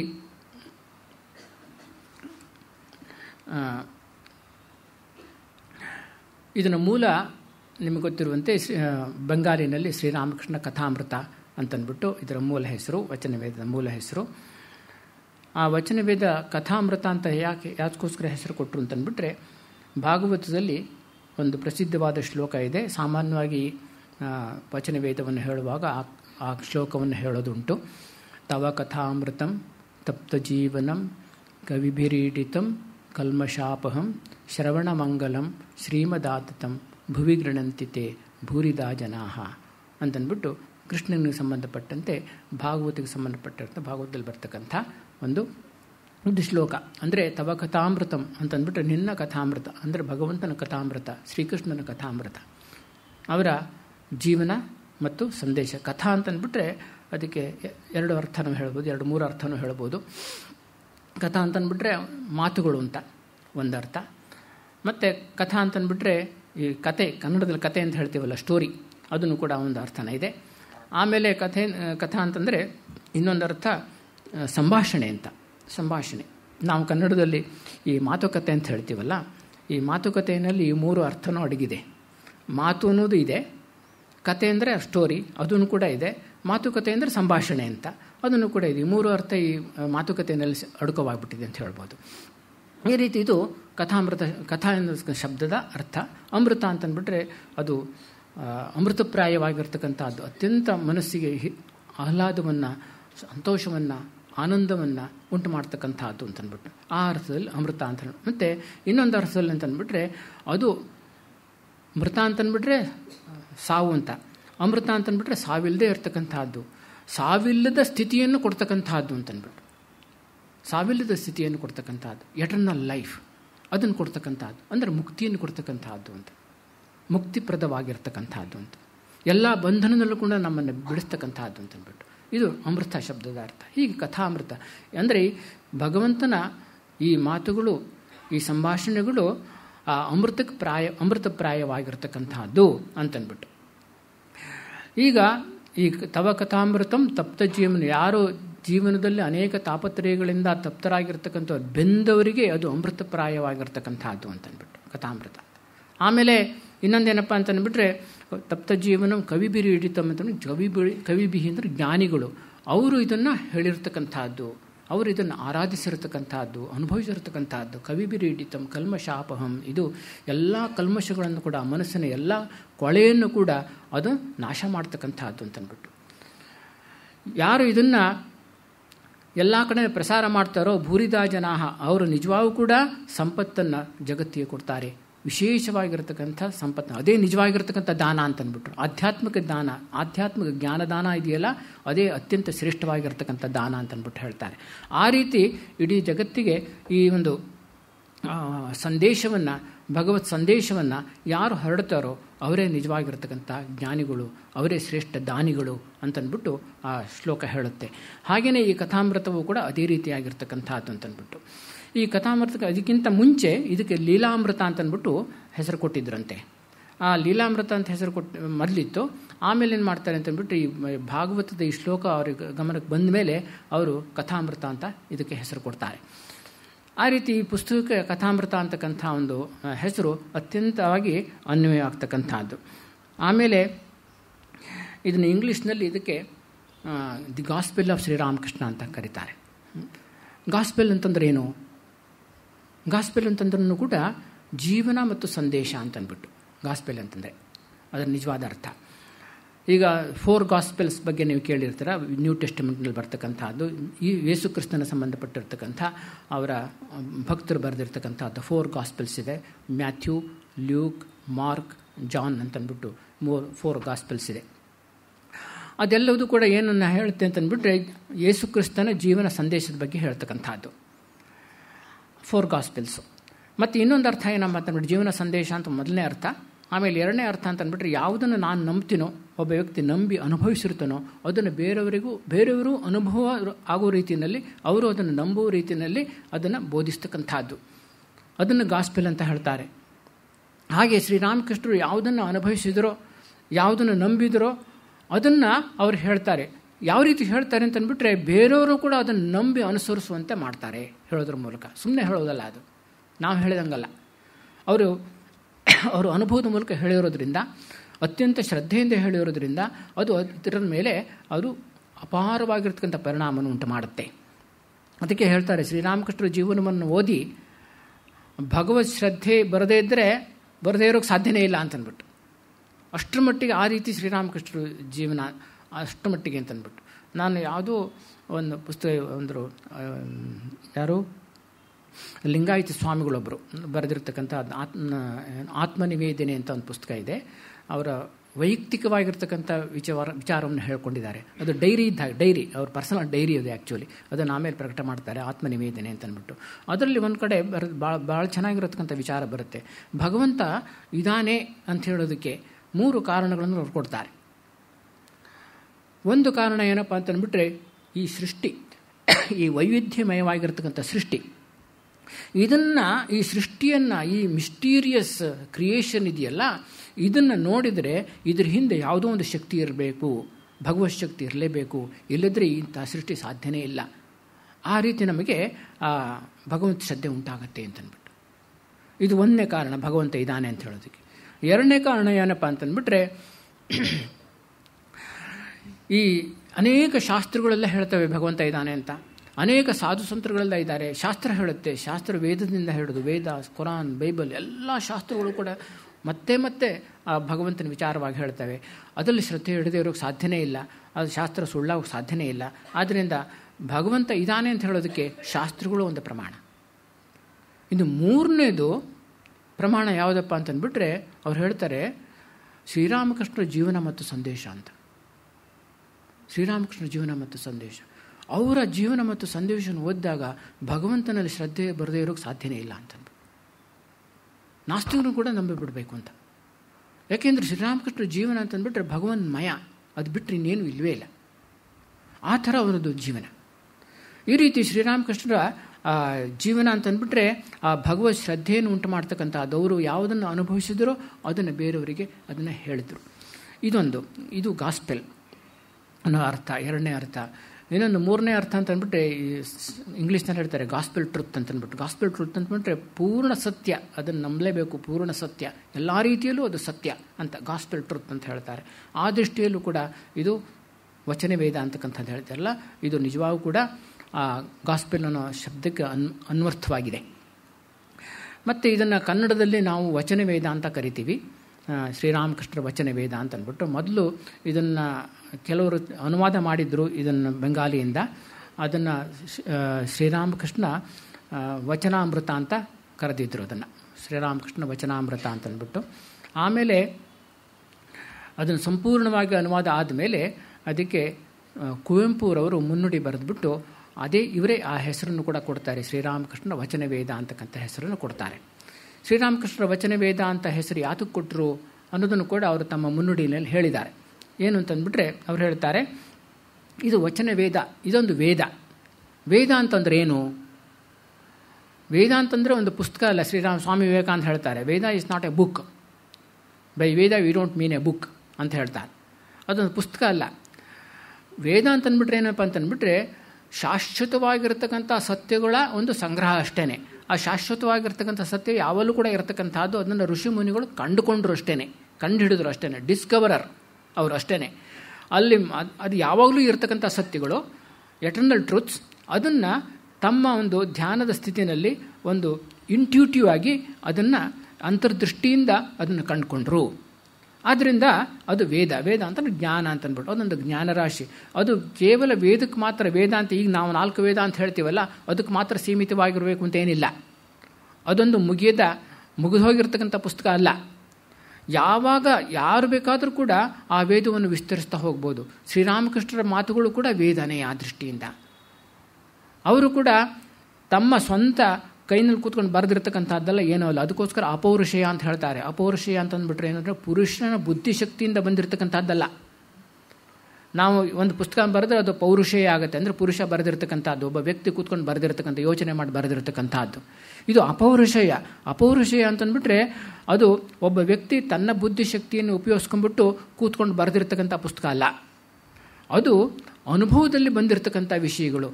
ಉಪನಿಷತ್ತು ಇತ್ಯಾದಿಗಳೆಲ್ಲವೂ ಕೂಡ ಅನುಭವದಿಂದ ಹೊರಹೊಮ್ಮಿರ್ತಕ್ಕಂಥ ಭಾವನೆಗಳು. ತಾನೇ ಹೊರಹೊಮ್ಮಿರ್ತಕ್ಕಂಥ ಭಾವನೆಗಳು. ಅದಕ್ಕೋಸ್ಕರ ಅದನ್ನು ವೇದ ಅಂತ ಕರೀತಾರೆ. ಹಾಗೆ ಶ್ರೀರಾಮಕೃಷ್ಣ ಮಾತುಗಳು ಕೂಡ ಅದೇ ರೀತಿ ಅನುಭವದಿಂದ ಹೊರಹೊಮ್ಮಿರ್ತಕ್ಕಂಥ ಭಾವನೆಗಳು, ಚಿಂತನೆಗಳು. ಆದ್ದರಿಂದ ಅದನ್ನು ನಾವು ವೇದ ಅಂತ ಕರೆಯೋದರಲ್ಲಿ ಏನೂ ಆಶ್ಚರ್ಯವಿಲ್ಲ. ಮತ್ತು ಸ್ವಾಮಿ ವಿವೇಕಾನಂದ ಹೇಳ್ತಾರೆ, ಅದಕ್ಕೊಂದು ಉದಾಹರಣೆಯನ್ನು ಕೊಡ್ತಾರೆ, ಎಟರ್ನಲ್ ಟ್ರೂತ್ ಅಂತ ಹೇಳೋದಕ್ಕೆ. ಈಗ ನ್ಯೂಟನ್ ಗ್ರಾವಿಟೇಷನಲ್ ಲಾ ಇದೆಯಲ್ಲ, ಗುರುತ್ವಾಕರ್ಷಣ ಸಿದ್ಧಾಂತವನ್ನು ಅವನು ರೂಪಿಸಿದ. ಗುರುತ್ವಾಕರ್ಷಣ ಸಿದ್ಧಾಂತವನ್ನು ರೂಪಿಸಿದ ಅಂತ ಅಂದ್ಬಿಟ್ರೆ ಅದು ಆ ಅವನು ಗುರುತ್ವಾಕರ್ಷಣದ ಬಗ್ಗೆ ಹೇಳೋದಕ್ಕಿಂತ ಮುಂಚೆ ಗುರುತ್ವಾಕರ್ಷಣೆ ಇರಲೇ ಇಲ್ಲ ಅಂತ ಅರ್ಥನಾ? ಯಾವಾಗಲೂ ಇತ್ತದು. ಗುರುತ್ವಾಕರ್ಷಣೆ ಅಂತಕ್ಕಂಥದ್ದು ಯಾವಾಗಲೂ ಇತ್ತು. ಅದಕ್ಕೊಂದು ಸಿದ್ಧಾಂತದ ರೂಪವನ್ನು ಕೊಟ್ಟಿದ್ದು ನ್ಯೂಟನ್ ಅಷ್ಟೇ. ಅದನ್ನು ಕಂಡುಹಿಡಿದವನು ಅಷ್ಟೇ. ಹಾಗೆಯೇ ಈ ವೇದದ ಸತ್ಯಗಳು ಕೂಡ ಯಾವಾಗಲೂ ಇರತಕ್ಕಂತಹ ಸತ್ಯಗಳು. ಅದನ್ನು ಕೆಲವು ಋಷಿಮುನಿಗಳು ತಮ್ಮ ಧ್ಯಾನದ ಸ್ಥಿತಿಯಲ್ಲಿ ಅಂತರ್ಜ್ಞಾನದ ಮೂಲಕ, ಅಂತರ್ದೃಷ್ಟಿಯ ಮೂಲಕ ಅದನ್ನು ಕಂಡುಕೊಂಡರು ಅಂತಂದ್ಬಿಟ್ಟು. ಹಾಗೆಯೇ ಈ ವಚನ ವೇದವು ಕೂಡ ಅದೇ ರೀತಿಯೇ ಅದು ಶಾಶ್ವತವಾಗಿರ್ತಕ್ಕಂಥ ಸತ್ಯಗಳು. ಅದನ್ನೇ ಶ್ರೀರಾಮಕೃಷ್ಣರು ತಮ್ಮ ಮಾತಿನ ಮೂಲಕ ಹೇಳಿರ್ತಕ್ಕಂಥದ್ದು. ಆದ್ದರಿಂದ ಇದನ್ನು ಕೂಡ ವೇದ ಅಂತ ಕರೆಯೋದ್ರಲ್ಲಿ ಯಾವ ಆಶ್ಚರ್ಯವೂ ಇಲ್ಲ. ವೇದ ಅಂತ ಕರೀಬೋದು ಅಂತಂದ್ಬಿಟ್ಟು ಅವರು ಹೇಳ್ತಾರೆ, ವಿವರಣೆಯನ್ನು ಕೊಡ್ತಾರೆ.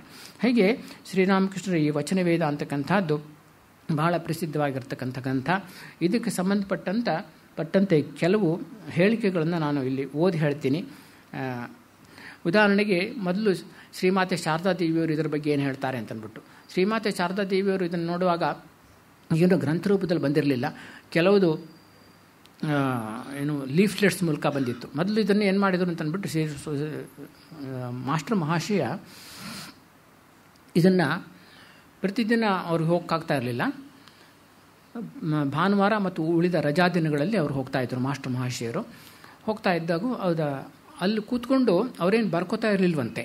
ಅಲ್ಲಿ ಕೂತ್ಕೊಂಡು ಬರ್ಕೋತಾ ಇರಲಿಲ್ಲ. ಶ್ರೀರಾಮಕೃಷ್ಣರ ಮಾತನ್ನು ಕೇಳಿಬಿಟ್ಟು ಅವರು ಸುಮ್ಮನೆ ತದೇಕ ಚಿತ್ತರಾಗಿ ಅದನ್ನು ಕೇಳ್ತಾ ಇದ್ದರು.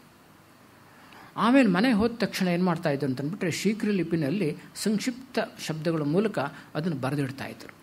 ತಕ್ಷಣ ಬರೆದಿಟ್ಬಿಡ್ತಾಯಿದ್ರು. ಹಾಗೆಯೇ ಬರೆದಿಟ್ಟಿರ್ತಕ್ಕಂಥದ್ದು. ಆಮೇಲೆ ಅದನ್ನು ಯಾತಕ್ಕೋಸ್ಕರ ಬರೆದಿಡ್ತಾಯಿದ್ರು ಅಂತಂದ್ಬಿಟ್ರೆ ಅವರೇ ಹೇಳ್ತಾರೆ, ನಾನು ಸಂಸಾರದಲ್ಲಿ ಇರ್ತಕ್ಕಂಥವನು, ಅನೇಕ ಸಾಂಸಾರಿಕವಾಗಿರ್ತಕ್ಕಂಥ ವ್ಯವಹಾರಗಳಲ್ಲೇ ಇರುತ್ತೆ, ಅದರಲ್ಲೆಲ್ಲ ನಾನು ಭಾಗವಹಿಸಬೇಕಾಗತ್ತೆ. ಆ ಸಂದರ್ಭದಲ್ಲಿ ಏನಾಗ್ಬೋದು ಅಂತಂದ್ಬಿಟ್ರೆ ಶ್ರೀರಾಮಕೃಷ್ಣರ ಪ್ರಭಾವ ನನ್ನ ಮೇಲಾಗಿರ್ತಕ್ಕಂಥ ಶ್ರೀರಾಮಕೃಷ್ಣರ ಪ್ರಭಾವ ಹೋಗಿಬಿಡ್ಬೋದು, ಅಳಿಸಿ ಹೋಗಿಬಿಡ್ಬೋದು. ಅದಕ್ಕೋಸ್ಕರವಾಗಿ ಮತ್ತೆ ಅದನ್ನು ಮೆಲುಕು ಹಾಕ್ತಾ ಇರಬೇಕು. ಆ ದೃಷ್ಟಿಯಿಂದ ನಾನು ಇದನ್ನು ಬರೆದಿರ್ತಕ್ಕಂಥದ್ದು ಅಂತಂದ್ಬಿಟ್ಟು ಅದಕ್ಕೋಸ್ಕರ ಅವರು ಏನು ಮಾಡ್ತಾಯಿದ್ರು, ಅದನ್ನು ಬರೆದಿಡ್ತಾಯಿದ್ರು. ಅದನ್ನು ನೋಡಿದಾಗ ಏನಾಗ್ತಾಯಿತ್ತು ಅಂತಂದ್ಬಿಟ್ರೆ ಅವ್ರಿಗೆ ಸ್ವಲ್ಪ ಆ ಶಬ್ದಗಳು ಸಂಕ್ಷಿಪ್ತ ಬರೆದಿರ್ತಾ ಇದ್ರಲ್ಲ, ಆ ಶೀಘ್ರ ಲಿಪಿನಲ್ಲಿ ಬರೆದಿರ್ತಾಯಿದ್ರು. ಅದನ್ನು ನೋಡಿದ ತಕ್ಷಣ, ಅದನ್ನು ಓದಿದ ತಕ್ಷಣ ಆ ದೃಶ್ಯ ಎಲ್ಲ ಅವರಿಗೆ ಕಣ್ಣು ಮುಂದೆ ನಡೆದಂಗೆ ಕಾಣ್ತಾ ಇತ್ತಂತೆ. ಶ್ರೀರಾಮಕೃಷ್ಣರು ಕೂತ್ಕೊಂಡು ಮಾತಾಡ್ತಾ ಇರ್ತಕ್ಕಂಥದ್ದು, ಅಲ್ಲಿ ನೆರೆದಿರ್ತಕ್ಕಂಥ ಭಕ್ತರು ಎಲ್ಲದೂ ಕೂಡ ಅವ್ರು ಹೇಳ್ತಕ್ಕಂಥ ಮಾತುಗಳು, ಅವರ ನಟನೆಗಳು ಎಲ್ಲದೂ ಕೂಡ ಕಣ್ಣಿಗೆ ಕಟ್ಟಿದಂಗೆ ಎಲ್ಲ ಅವ್ರಿಗೆ ಕಾಣಿಸ್ತಾ ಇತ್ತಂತೆ, ಗೋಚರವಾಗ್ತಾ ಇತ್ತಂತೆ. ಅದನ್ನೇ ಅವ್ರು ನೆನೆಸ್ಕೋತಾ ಧ್ಯಾನ ಮಾಡ್ತಾ ಇದ್ರಂತೆ. ಅದೇ ಅವರಿಗೆ ಧ್ಯಾನ. ಈ ಭಕ್ತಿಶಾಸ್ತ್ರದಲ್ಲಿ 5 ಬಗೆಯ ಸ್ಮರಣೆ ಹೇಳ್ತಾರೆ. ಭಗವತ್ ಸ್ಮರಣೆಯನ್ನು, ಒಂದು ನಾಮಸ್ಮರಣೆ, ಮತ್ತೊಂದು ರೂಪಸ್ಮರಣೆ, ಆಮೇಲೆ ಲೀಲಾಸ್ಮರಣೆ, ವಾಣಿ ಸ್ಮರಣೆ, ಆಮೇಲೆ ಗುಣಸ್ಮರಣೆ ಅಂತ ಹೇಳ್ತಾರೆ. 5 ರೀತಿಯ ಸ್ಮರಣೆಗಳನ್ನು ಹೇಳ್ತಾರೆ. ಹೀಗೆ ಮಾಸ್ಟರ್ ಮಹಾಶಯ ಅವರಿಗೆ 5 ರೀತಿಯ ಸ್ಮರಣೆನೂ ಆಗ್ತಾ ಇತ್ತು. ಅವರ ವಾಣಿ ಸ್ಮರಣೆನೂ ಆಯಿತು, ಅವರ ರೂಪಸ್ಮರಣೆನೂ ಆಯಿತು, ಅವರ ಲೀಲೆ ಅನೇಕ ಘಟನೆಗಳೆಲ್ಲ ಬರುತ್ತೆ. ಅದನ್ನು ಕೂಡ ಆ ಸ್ಮರಣೆನೂ ಆಯಿತು. ಆಮೇಲೆ ಅವರ ರೂಪಸ್ಮರಣೆನೂ ಆಯಿತು, ಗುಣಸ್ಮರಣೆನೂ ಆಯಿತು, ಎಲ್ಲ ಸ್ಮರಣೆನೂ ಆಯಿತು ಅವರಿಗೆ. ಇದೇ ಅವರ ಆಧ್ಯಾತ್ಮಿಕ ಸಾಧನೆ. ಇದೇ ಆಧ್ಯಾತ್ಮಿಕ ಸಾಧನೆ ಆಗಿರುತ್ತೆ ಅವರಿಗೆ. ಈ ರೀತಿ ಅವರು ಏನು ಮಾಡ್ತಾರೆ ಅಂತಂದ್ಬಿಟ್ರೆ, ಈ ಸಂಪೂರ್ಣವಾಗಿ ತಮ್ಮ ಮನಸ್ಸನ್ನು ಶ್ರೀರಾಮಕೃಷ್ಣರ ಒಂದು ಚಿಂತನೆಯಲ್ಲಿ ಅವರು ನಮ್ಮ ತೊಡಗಿಸ್ಕೊಂಡ್ಬಿಡ್ತಾರೆ. ಆಮೇಲೆ ಅವರು ಯಾರೋ ಕೇಳಿದ್ರಂತ ಅವ್ರನ್ನ, ನೀವೇನೋ ನೋಟ್ಸ್ ಮಾಡ್ಕೋತಾ ಇದ್ದೀರಿ ಅಂತಲ್ಲ, ಅದು ನಮಗಲ್ಲೂ ಸ್ವಲ್ಪ ಕೊಡಿ ಅಂತಂದ್ಬಿಟ್ಟು. ಇಲ್ಲ, ನಾನು ಕೊಡೋದಿಲ್ಲ ಅಂತ ಹೇಳ್ತಾರೆ. ನಾನು ಕೊಡೋದಿಲ್ಲ, ಇದು ನನಗೋಸ್ಕರ ಬರೆದಿರ್ತಕ್ಕಂಥದ್ದು ಅಂತಂದ್ಬಿಟ್ಟು. ಯಾರೇ ಎಷ್ಟು ಒತ್ತಾಯ ಮಾಡಿದ್ರು ಕೊಡ್ತಾಯಿಲ್ಲ, ನನಗೋಸ್ಕರ ಬರೆದಿರ್ತಕ್ಕಂಥದ್ದು. ನಾನು ಅದೇ ಹೇಳ್ತಾರಲ್ಲ, ಮಾಸಿ ಹೋಗದೇ ಇರಲಿ ಪ್ರಭಾವದಿಂದ, ಅದಕ್ಕೋಸ್ಕರ ನಾನು ಬರೆದಿಟ್ಕೊಂಡಿರ್ತಕ್ಕಂಥ, ನಾನು ಇದನ್ನು ಅನುಭವಿಸಬೇಕು, ಇದನ್ನು ಅನುಷ್ಠಾನ ಮಾಡಬೇಕು, ಇದು ನನ್ನ ಜೀವನದಲ್ಲಿ ನಾನು ಇದನ್ನು ಅನುಭವಕ್ಕೆ ತಂದ್ಕೊಬೇಕು, ಆಮೇಲೆ ಬೇಕಾದ್ರೆ ನಾನು ಬೇರೆಯವ್ರಿಗೆ ಕೊಡ್ತೀನಿ, ಅಲ್ಲಿವರೆಗೆ ಯಾರಿಗೂ ಕೊಡಲ್ಲ ಅಂತ. ಆ ರೀತಿ ಕೊಡ್ತಾನೆ ಇರಲಿಲ್ಲ, ಯಾರಿಗೂ ತೋರಿಸ್ತಾ ಇರಲಿಲ್ಲ. ಆಮೇಲೆ ಒಂದು ಅನುಭವ ಆಗುತ್ತಂತೆ ಅವರಿಗೆ, ಒಂದು ಕನಸು ಕಾಣುತ್ತೆ ಅವರಿಗೆ. ಕನಸಿನಲ್ಲಿ ಶ್ರೀರಾಮಕೃಷ್ಣರು ಬರ್ತಾರಂತೆ. ಶ್ರೀರಾಮಕೃಷ್ಣರು ಸಾಮಾನ್ಯ ಬಂದ್ಬಿಟ್ಟು ಭಾಳ ವಿಚಿತ್ರ ಕನಸದು. ಏನು ಮಾಡ್ತಾರೆ ಶ್ರೀರಾಮಕೃಷ್ಣರು ಅಂತಂದ್ಬಿಟ್ರೆ, ಅಡುಗೆ ಮನೆ ಹೋಗ್ಬಿಟ್ಟು ಹಾಲು ಕಾಯಿಸೋಕೆ ಶುರು ಮಾಡಿದ್ರಂತೆ. ಇದೇನು ವಿಚಿತ್ರ ಕನಸಪ್ಪ ಅಂತ. ಹಾಲು ಕಾಯಿಸ್ತಾ ಇದ್ದಾರೆ, ಅದು ಕಾಯ್ದುಬಿಟ್ಟು ಆವಿ ಎಲ್ಲ ಆಗಿಬಿಟ್ಟು ಅದರ ಪರಿಮಳ ಎಲ್ಲ ಕಡೆ ಹರಡ್ತಾ ಇದೆಯಂತೆ. ಎಲ್ಲ ಸುತ್ತ ಜನರೆಲ್ಲ ಸೇರಿಕೊಂಡಿದ್ದಾರಂತೆ. ಸೇರ್ಕೊಂಡ್ಬಿಟ್ಟು ಅದನ್ನು ಸುತ್ತ ಜನರಿದ್ದಾರೆ, ಅದನ್ನು ಆಸ್ವಾದಿಸ್ತಾ ಇದ್ದಾರಂತೆ, ಅದರ ಪರಿಮಳವನ್ನು ಆಸ್ವಾದಿಸ್ತಾ ಇದ್ದಾರಂತೆ. ಆ ರೀತಿ ಅವರಿಗೆ ಒಂದು ಕನಸು ಕಾಣುತ್ತೆ. ಆಮೇಲೆ ಅವರಿಗೆ ಅನ್ನಿಸ್ತು, ಶ್ರೀರಾಮಕೃಷ್ಣರ ವಾಣಿ ಅಂತಕ್ಕಂಥದ್ದು ಅದೊಂದು ಹಾಲಿದ್ದ ಹಾಗೆ. ಬರೀ ಹಾಲನ್ನು ನೀವು ಇಟ್ಟರೆ ಅದು ವಾಸನೆ ಬರುತ್ತಾ, ಸ್ಮೆಲ್ ಬರುತ್ತಾ? ಬರೋದಿಲ್ಲ, ಕೆಲವು ಸತಿ ಕೆಟ್ಟ ಸ್ಮೆಲ್ಲೇ ಬರುತ್ತೆ. ಅದನ್ನು ನೀವು ಕಾಯಿಸಿದಾಗ ಏನಾಗುತ್ತೆ ಅಂತಂದ್ಬಿಟ್ರೆ, ಅದರ ನಿಜವಾದ ಗಂಧ, ಸುವಾಸನೆ ಎಲ್ಲ ಕಡೆಯೂ ಹರಡುತ್ತೆ. ಹಾಗೆ ಅವರು ಯೋಚನೆ ಮಾಡಿದರು, ನಾನು ಈ ಹಾಲನ್ನು ನಾನು ಅನುಭವಿಸಬೇಕು, ನನ್ನ ಮನಸ್ಸಿನ ಹೃದಯದ ಆಲೋಚನೆ ಮೂಲಕ, ಚಿಂತನೆ ಮೂಲಕ ಬೆಂಕಿಯಲ್ಲಿ ಅದನ್ನು ಕಾಯಿಸಬೇಕು. ಅದು ಸುಮ್ಮನೆ ಮನಸ್ಸಿನ ಪಾತ್ರೆಯಲ್ಲಿ ಇಟ್ಕೊಂಡಿದ್ರೆ ಪ್ರಯೋಜನ ಇಲ್ಲ, ಅದನ್ನು ವಿಚಾರದ ಮೂಲಕ, ಅನುಭವದ ಬೆಂಕಿಯಲ್ಲಿ ಅದನ್ನು ಕಾಯಿಸಬೇಕು.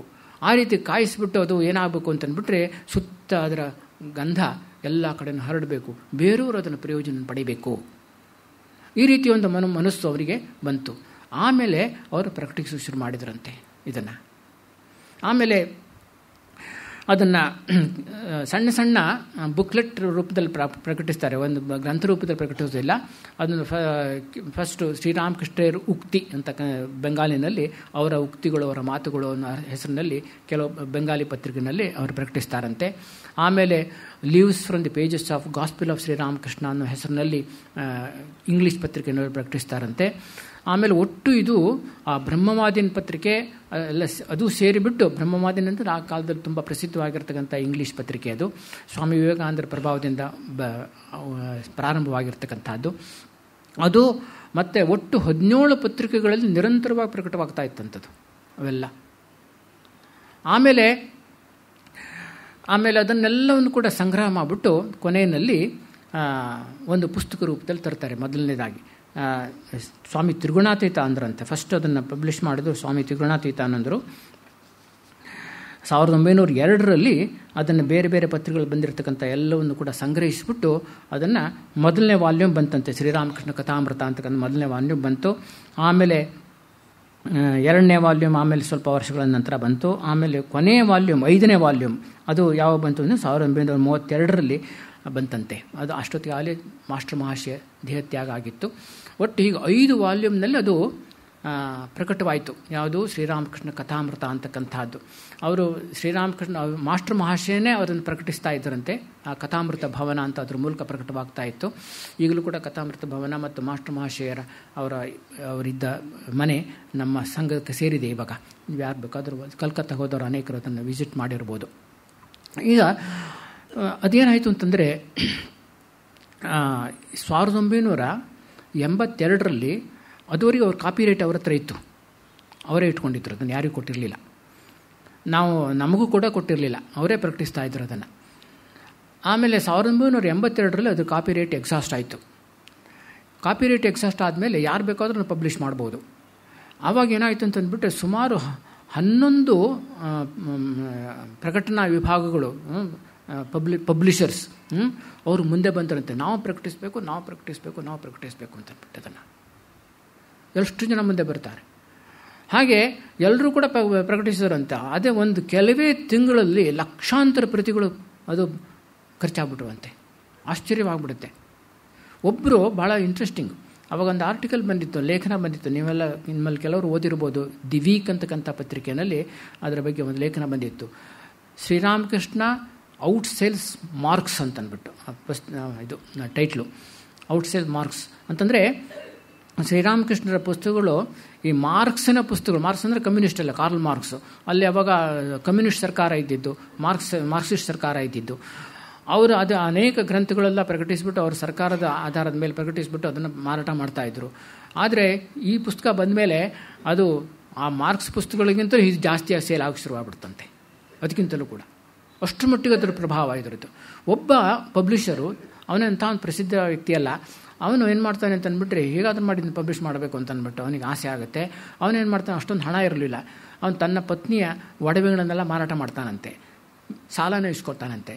ಎಲ್ಲ ಇಸ್ಕೊಂಡ್ಬಿಟ್ಟು ಅವನೇನು ಮಾಡ್ತಾನೆ, ಇದನ್ನು ಅತ್ಯಂತ ಕಡಿಮೆ ಬೆಲೆಯಲ್ಲೇ ಪ್ರಕಟ ಮಾಡ್ತಾನೆ. ಅವನೇನು ಮಾಡ್ತಾನೆ ಅಂತಂದ್ಬಿಟ್ರೆ ಈ 5 ವಾಲ್ಯೂಮ್ ಇದೆಯಲ್ಲ, 5 ವಾಲ್ಯೂಮ್ನಲ್ಲಿದೆ ಬೆಂಗಾಲಿನಲ್ಲಿ, ಅದು 5 ವಾಲ್ಯೂಮನ್ನು ಕೂಡ ಒಂದೇ ವಾಲ್ಯೂಮ್ನಲ್ಲಿ ಪ್ರಕಟ ಮಾಡ್ತಾನೆ.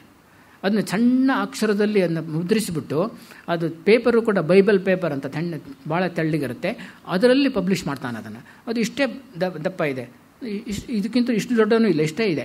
ಅದು ಆ ಪುಸ್ತಕ ನೋಡಿದ್ದೀನಿ ನಾನು. 18 ರೂಪಾಯಿ ಅದಕ್ಕೆ. ಅದನ್ನು ಪ್ರಕಟಣೆ ಮಾಡಿ ಅದು ಯಾವ ರೀತಿ ಸೇಲ್ ಆಯಿತು ಅಂತಂದ್ಬಿಟ್ರೆ ಕ್ಯೂ ನಿಂತ್ಕೊಂಡು ಜನ ತೊಗೋತಾ ಇದ್ರಂತೆ. ಅದರಲ್ಲಿ ಕ್ಯೂ ನಿಂತ್ಕೊಂಡು ಕೆಲವು ಒಂದೇ ತಿಂಗಳಲ್ಲಿ 25,000 ರೂಪಾಯಿ ಪ್ರತಿ ಖರ್ಚಾಗಿಬಿಡ್ತಂತೆ. ಎಷ್ಟು 2 ತಿಂಗಳಲ್ಲಿ ಕಾಣಿಸ್ತದೆ, 2 ತಿಂಗಳು 25,000 ಪ್ರತಿ ಖರ್ಚಾಯ್ತಂತೆ. ಅಷ್ಟರ ಮಟ್ಟಿಗೆ ಅದು ಪ್ರಸಿದ್ಧವಾಗ್ಬಿಡ್ತು. ಹೀಗೆ ಈ ಕಥಾಮೃತ, ಈ ಶ್ರೀರಾಮಕೃಷ್ಣ ಕಥಾಮೃತ ಅಂತಕ್ಕಂಥ ಅದು ಅಷ್ಟೊಂದು ಪ್ರಸಿದ್ಧವಾಗಿರತಕ್ಕಂಥದ್ದು. ಆಮೇಲೆ 1942 ಅದು ಇದರಲ್ಲಿ ಇಂಗ್ಲೀಷ್ನಲ್ಲಿ ಸ್ವಾಮಿ ನಿಖಿಲಾನಂದರಿಂದ ಗಾಸ್ಪೆಲ್ ಆಫ್ ಶ್ರೀರಾಮಕೃಷ್ಣ ಅನ್ನೋ ಹೆಸರಿನಲ್ಲಿ ಪ್ರಕಟವಾಯಿತು. ಆಮೇಲೆ ಅದು ತುಂಬ ಪ್ರಸಿದ್ಧವಾಯಿತು. ಇಡೀ ಜಗತ್ತಿನಾದ್ಯಂತ ಅನೇಕ ಭಾಷೆಗಳಲ್ಲೆಲ್ಲ ಅದು ಪ್ರಕಟವಾಗಿ ಶುರುವಾಯಿತು. ಈಗ ಮಾಸ್ಟರ್ ಮಹಾಶಯ ಇದನ್ನು ಇದು ಮಾಡ್ತಾ ಇರುವಾಗ, ಡೈರಿನ ಇಟ್ಕೊಂಡ್ಬಿಟ್ಟು ಬರಿತಾ ಇರುವಾಗ ಅದೇ ಅವರ ಜೀವನದ ಒಂದು ಸಾಧನೆ ಆಗಿಬಿಟ್ಟಿತ್ತು.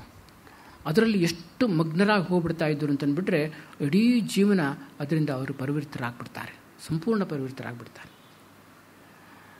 ಎಷ್ಟು ಮಟ್ಟಿಗೆ ಅಂತಂದ್ಬಿಟ್ರೆ ಅವರು ಗೃಹಸ್ಥರಾಗಿದ್ರೂ ಕೂಡ ಆ ಯಾವುದೇ ಒಂದು ಜವಾಬ್ದಾರಿಯೂ ಕೂಡ, ಎಲ್ಲ ಜವಾಬ್ದಾರಿಯು ನಿರ್ವಹಿಸ್ತಾ ಇದ್ರೂ ಕೂಡ ಯಾವುದಕ್ಕೂ ಕೂಡ ಅವರು ಅಂಟ್ಕೋತಾ ಇರಲಿಲ್ವಂತೆ. ಶ್ರೀರಾಮಕೃಷ್ಣ ಅವ್ರಿಗೆ ಹೇಳಿದರು, ನೀನು ಗೃಹಸ್ಥ ಸನ್ಯಾಸಿಯಾಗಿರು ಅಂತಂದ್ಬಿಟ್ಟು. ಅವರು ನಿಜವಾದ ಅರ್ಥದಲ್ಲಿ ಗೃಹಸ್ಥ ಸನ್ಯಾಸಿ ಆಗಿದ್ದರು. ಯಾವುದರಲ್ಲೂ ಕೂಡ ಅವರು ಲಿಪ್ತರಾಗ್ತಾ ಇರಲಿಲ್ಲ. ಸಂಪೂರ್ಣ ನಿರ್ಲಿಪ್ತ ಮನೋಭಾವದಿಂದ ಎಲ್ಲ ಜವಾಬ್ದಾರಿಯನ್ನು ವಹಿಸ್ಕೋತಾ ಇದ್ದರು, ಯಾವುದಕ್ಕೂ ಇಲ್ಲ. ಹೇಗೆ ಕೆಲವು ಘಟನೆಗಳೆಲ್ಲ ಇದೆ ಅದರಲ್ಲಿ ಸಂಬಂಧಪಟ್ಟಂತೆ. ಅವ್ರಿಗೆ ಮಗಳಿಗೆ ಮದುವೆ ಆಗಿತ್ತು, ಮದುವೆಯಲ್ಲಿ ನಿಶ್ಚಯ ಇದೆ, ಮದುವೆ ಆಗ್ತಾ ಇದೆ. ಆಮೇಲೆ ಧಾರೆ ಎರೆಯೋದು ಅಂತ ಇರುತ್ತಲ್ಲ, ಇವರು ಧಾರೆ ಎರೆದು ಎಲ್ಲ ಆಯಿತು. ಅಷ್ಟರವರೆಗೂ ಅವ್ರು ಇದ್ರಂತಲ್ಲಿ ಮದುವೆ ಮಂಟಪದಲ್ಲಿ ಇದ್ರಂತೆ. ಧಾರೆ ಎರೆದು ಆಯಿತು ಅಂತ ಆದ ತಕ್ಷಣ, ಆ ಕ್ರಿಯೆ ಮುಗೀತು ಅಂದ ತಕ್ಷಣ ಅವ್ರು ಅಲ್ಲಿಂದ ಎದ್ದು ಹೊರಟ್ಬಿಟ್ಟು ಅವ್ರ ರೂಮ್ನಲ್ಲಿ ಹೋಗ್ಬಿಟ್ಟು ಬೀಗ ಹಾಕ್ಕೊಂಡು ಕಥಾಮೃತದಲ್ಲಿ ಮಗ್ನಾಗ್ಬಿಡ್ತಾರೆ. ಅದು ಆಮೇಲೆ ಅವ್ರ ತಂಟೆಗೆ ಹೋಗಲಿಲ್ಲ. ಎಲ್ಲ ಜವಾಬ್ದಾರಿಯನ್ನು ಎಲ್ಲ ವ್ಯವಸ್ಥೆ ಮಾಡ್ತಾರೆ. ಆಮೇಲೆ ಅದರಿಂದ ಸಂಪೂರ್ಣ ಬೇರೆ ಆಗಿಬಿಡ್ತಾರೆ. ಆ ಥರ ಅವ್ರ ಮಗ ತೀರಿ ಹೋಗ್ಬಿಟ್ಟಿದ್ದಾನಂತೆ. ಅವರು ಕಥಾಮೃತದ ಬಗ್ಗೆ ಭಕ್ತರೆಲ್ಲ ಸೇರಿದ್ದಾರೆ ಅವ್ರ ಮನೆಯಲ್ಲಿ. ಅದರ ಬಗ್ಗೆ ವಿವರಣೆ ನೀಡ್ತಾ ಇದ್ದಾರೆ, ಕಥಾಮೃತದ ಬಗ್ಗೆ ಹೇಳ್ತಾ ಇದ್ದಾರೆ, ಶ್ರೀರಾಮಕೃಷ್ಣರ ಬಗ್ಗೆ ಎಲ್ಲ ಮಾತಾಡ್ತಾ ಇದ್ದಾರೆ. ಅವ್ರ ಮಗ ತೀರಿ ಹೋಗಿದ್ದಾನೆ ಅಂತ ಹೇಳಿದ್ರು ಕೂಡ ಅವರು ಅದ್ರ ಕಡೆ ಗಮನನೇ ಕೊಡಲಿಲ್ವಂತೆ. ಎಲ್ಲ ಮುಗಿದೋದ್ಮೇಲೆ ಅವರು ಆ ಕಡೆ ಹೋಗಿದ್ದಂತೆ. ಅವರು ಇಷ್ಟರ ಮಟ್ಟಿಗೆ ಅವರು ಅಷ್ಟೊಂದು ನಿರ್ಲಿಪ್ತರಾಗಿಬಿಟ್ಟಿದ್ರು. ಅಂದರೆ ಆ ಶ್ರೀರಾಮಕೃಷ್ಣರ ಪ್ರಭಾವ ಎಂಥದ್ದು. ಗೀತಾಶ್ರೇಯಂ ತಿಷ್ಠಾಮಿ ಗೀತಾಮೇ ಚೋತ್ತಮಂ ಗೃಹಂ ಅಂತ ಹೇಳ್ತಾರೆ ಗೀತೆಯ ಬಗ್ಗೆ ಹೇಳುವಾಗ ನಾನು ಗೀತೆಯನ್ನೇ ಆಶ್ರಯಿಸ್ಕೊಂಡಿರ್ತೀನಿ, ಗೀತೆಯೇ ನನ್ನ ಅತ್ಯುತ್ತಮವಾಗಿರ್ತಕ್ಕಂಥ ಮನೆ ಅಂತಂದ್ಬಿಟ್ಟು. ಹಾಗೆ ಶ್ರೀರಾಮಕೃಷ್ಣರು ಮಾಸ್ಟರ್ ಮಹಾಶಯ ಅವರು ಶ್ರೀರಾಮಕೃಷ್ಣರನ್ನು ಅಷ್ಟೊಂದು ಆಶ್ರಯಿಸ್ಕೊಂಡಿದ್ದರು. ಅದೇ ಅವರ ವಾಸಸ್ಥಾನ ಆಗ್ಬಿಟ್ಟಿತ್ತು. ಅದೇ ಅವರ ವಾಸಸ್ಥಾನ, ಅಲ್ಲೇ ಅವರ ಜೀವನ. ಆ ರೀತಿ ಅಷ್ಟು ಮಟ್ಟಿಗೆ ಶ್ರೀರಾಮಕೃಷ್ಣರು ಮಾಸ್ಟರ್ ಮಹಾಶಯ ಶ್ರೀರಾಮಕೃಷ್ಣರಿಂದ ಪ್ರಭಾವಿತರಾಗಿದ್ದರು. ಆಮೇಲೆ ಅದು ಬೇರೆ ಬೇರೆ ಇದರೆಲ್ಲ ಪ್ರಕಟವಾಯ್ತಲ್ಲ, ಅದರ ಹೇಗೆ ಜಗತ್ತಿನಲ್ಲಿ ಅದು ಎಷ್ಟೊಂದು ಪ್ರಸಿದ್ಧವಾಯಿತು ಅನ್ನೋದ್ರ ಬಗ್ಗೆ ನಾನು ಕೆಲವು ಹೇಳಿಕೆಗಳನ್ನು ಓದಿ ಹೇಳ್ತೀನಿ. ಮೊದಲು ಶ್ರೀಮಾತೆ ಶಾರದಾದೇವಿಯವರು ಏನು ಹೇಳ್ತಾರೆ ಅದರ ಬಗ್ಗೆ ಅಂತಂದ್ಬಿಟ್ಟು. ಶ್ರೀಮಾತೆ ಶಾರದಾದೇವಿಯವರು ಅವಾಗಿನ ಗ್ರಂಥ ಪ್ರಕಟವಾಗಿರಲಿಲ್ಲ. ಯಾರೋ ಒಬ್ಬರು ಬಂದ್ಬಿಟ್ಟು ಅದರ ಬುಕ್ಲೆಟ್ ಮೂಲಕ ಇದಾಗುತ್ತಲ್ಲ, ಆ ಲೀಫ್ಲೆಟ್, ಅದನ್ನು ಓದಿ ಹೇಳ್ತಾರಂತೆ. ಅದನ್ನು ಕೇಳ್ಕೊಂಬಿಟ್ಟು ಶ್ರೀಮಾತೆ ಶಾರದಾದೇವರಿಗೆ ಪರಮಾನಂದವಾಗ್ಬಿಡುತ್ತೆ. ಅವರು ಒಂದು ಪತ್ರವನ್ನು ಬರೀತಾರಂತೆ ಮಾಸ್ಟರ್ ಮಹಾಶಯರಿಗೆ. ಏನು ಅಂತಂದ್ಬಿಟ್ರೆ, ಪ್ರಿಯ ವತ್ಸ, ನೀನು ಅವರಿಂದ ಶ್ರೀರಾಮಕೃಷ್ಣರಿಂದ ಕೇಳಿದುವೆಲ್ಲ ಪರಮಸತ್ಯ. ಈ ಬಗ್ಗೆ ನೀನು ಸ್ವಲ್ಪವೂ ಹಿಂಜರಿಯಬೇಕಾಗಿಲ್ಲ. ಅವ್ರಿಗೆ ಸ್ವಲ್ಪ ಹಿಂಜರಿಕೆ ಇತ್ತು, ಜನ ಒಪ್ಕೋತಾರೋ ಇಲ್ವೋ ನಾನು ಬರೆದಿದ್ದನಲ್ಲ ಅಂತಂದ್ಬಿಟ್ಟು. ಅದನ್ನು ಇವರು ನಿವಾರಣೆ ಮಾಡಿಬಿಡ್ತಾರೆ. ನೀನೇನು ಯೋಚನೆ ಮಾಡಬೇಕಾಗಿಲ್ಲ, ಹಿಂಜರಿಯಬೇಕಾಗಿಲ್ಲ. ಅವರೇ ತಮ್ಮ ಮಾತುಗಳನ್ನು ನಿನ್ನ ವಶಕ್ಕೆ ವಹಿಸಿಕೊಟ್ಟಿರುವರು.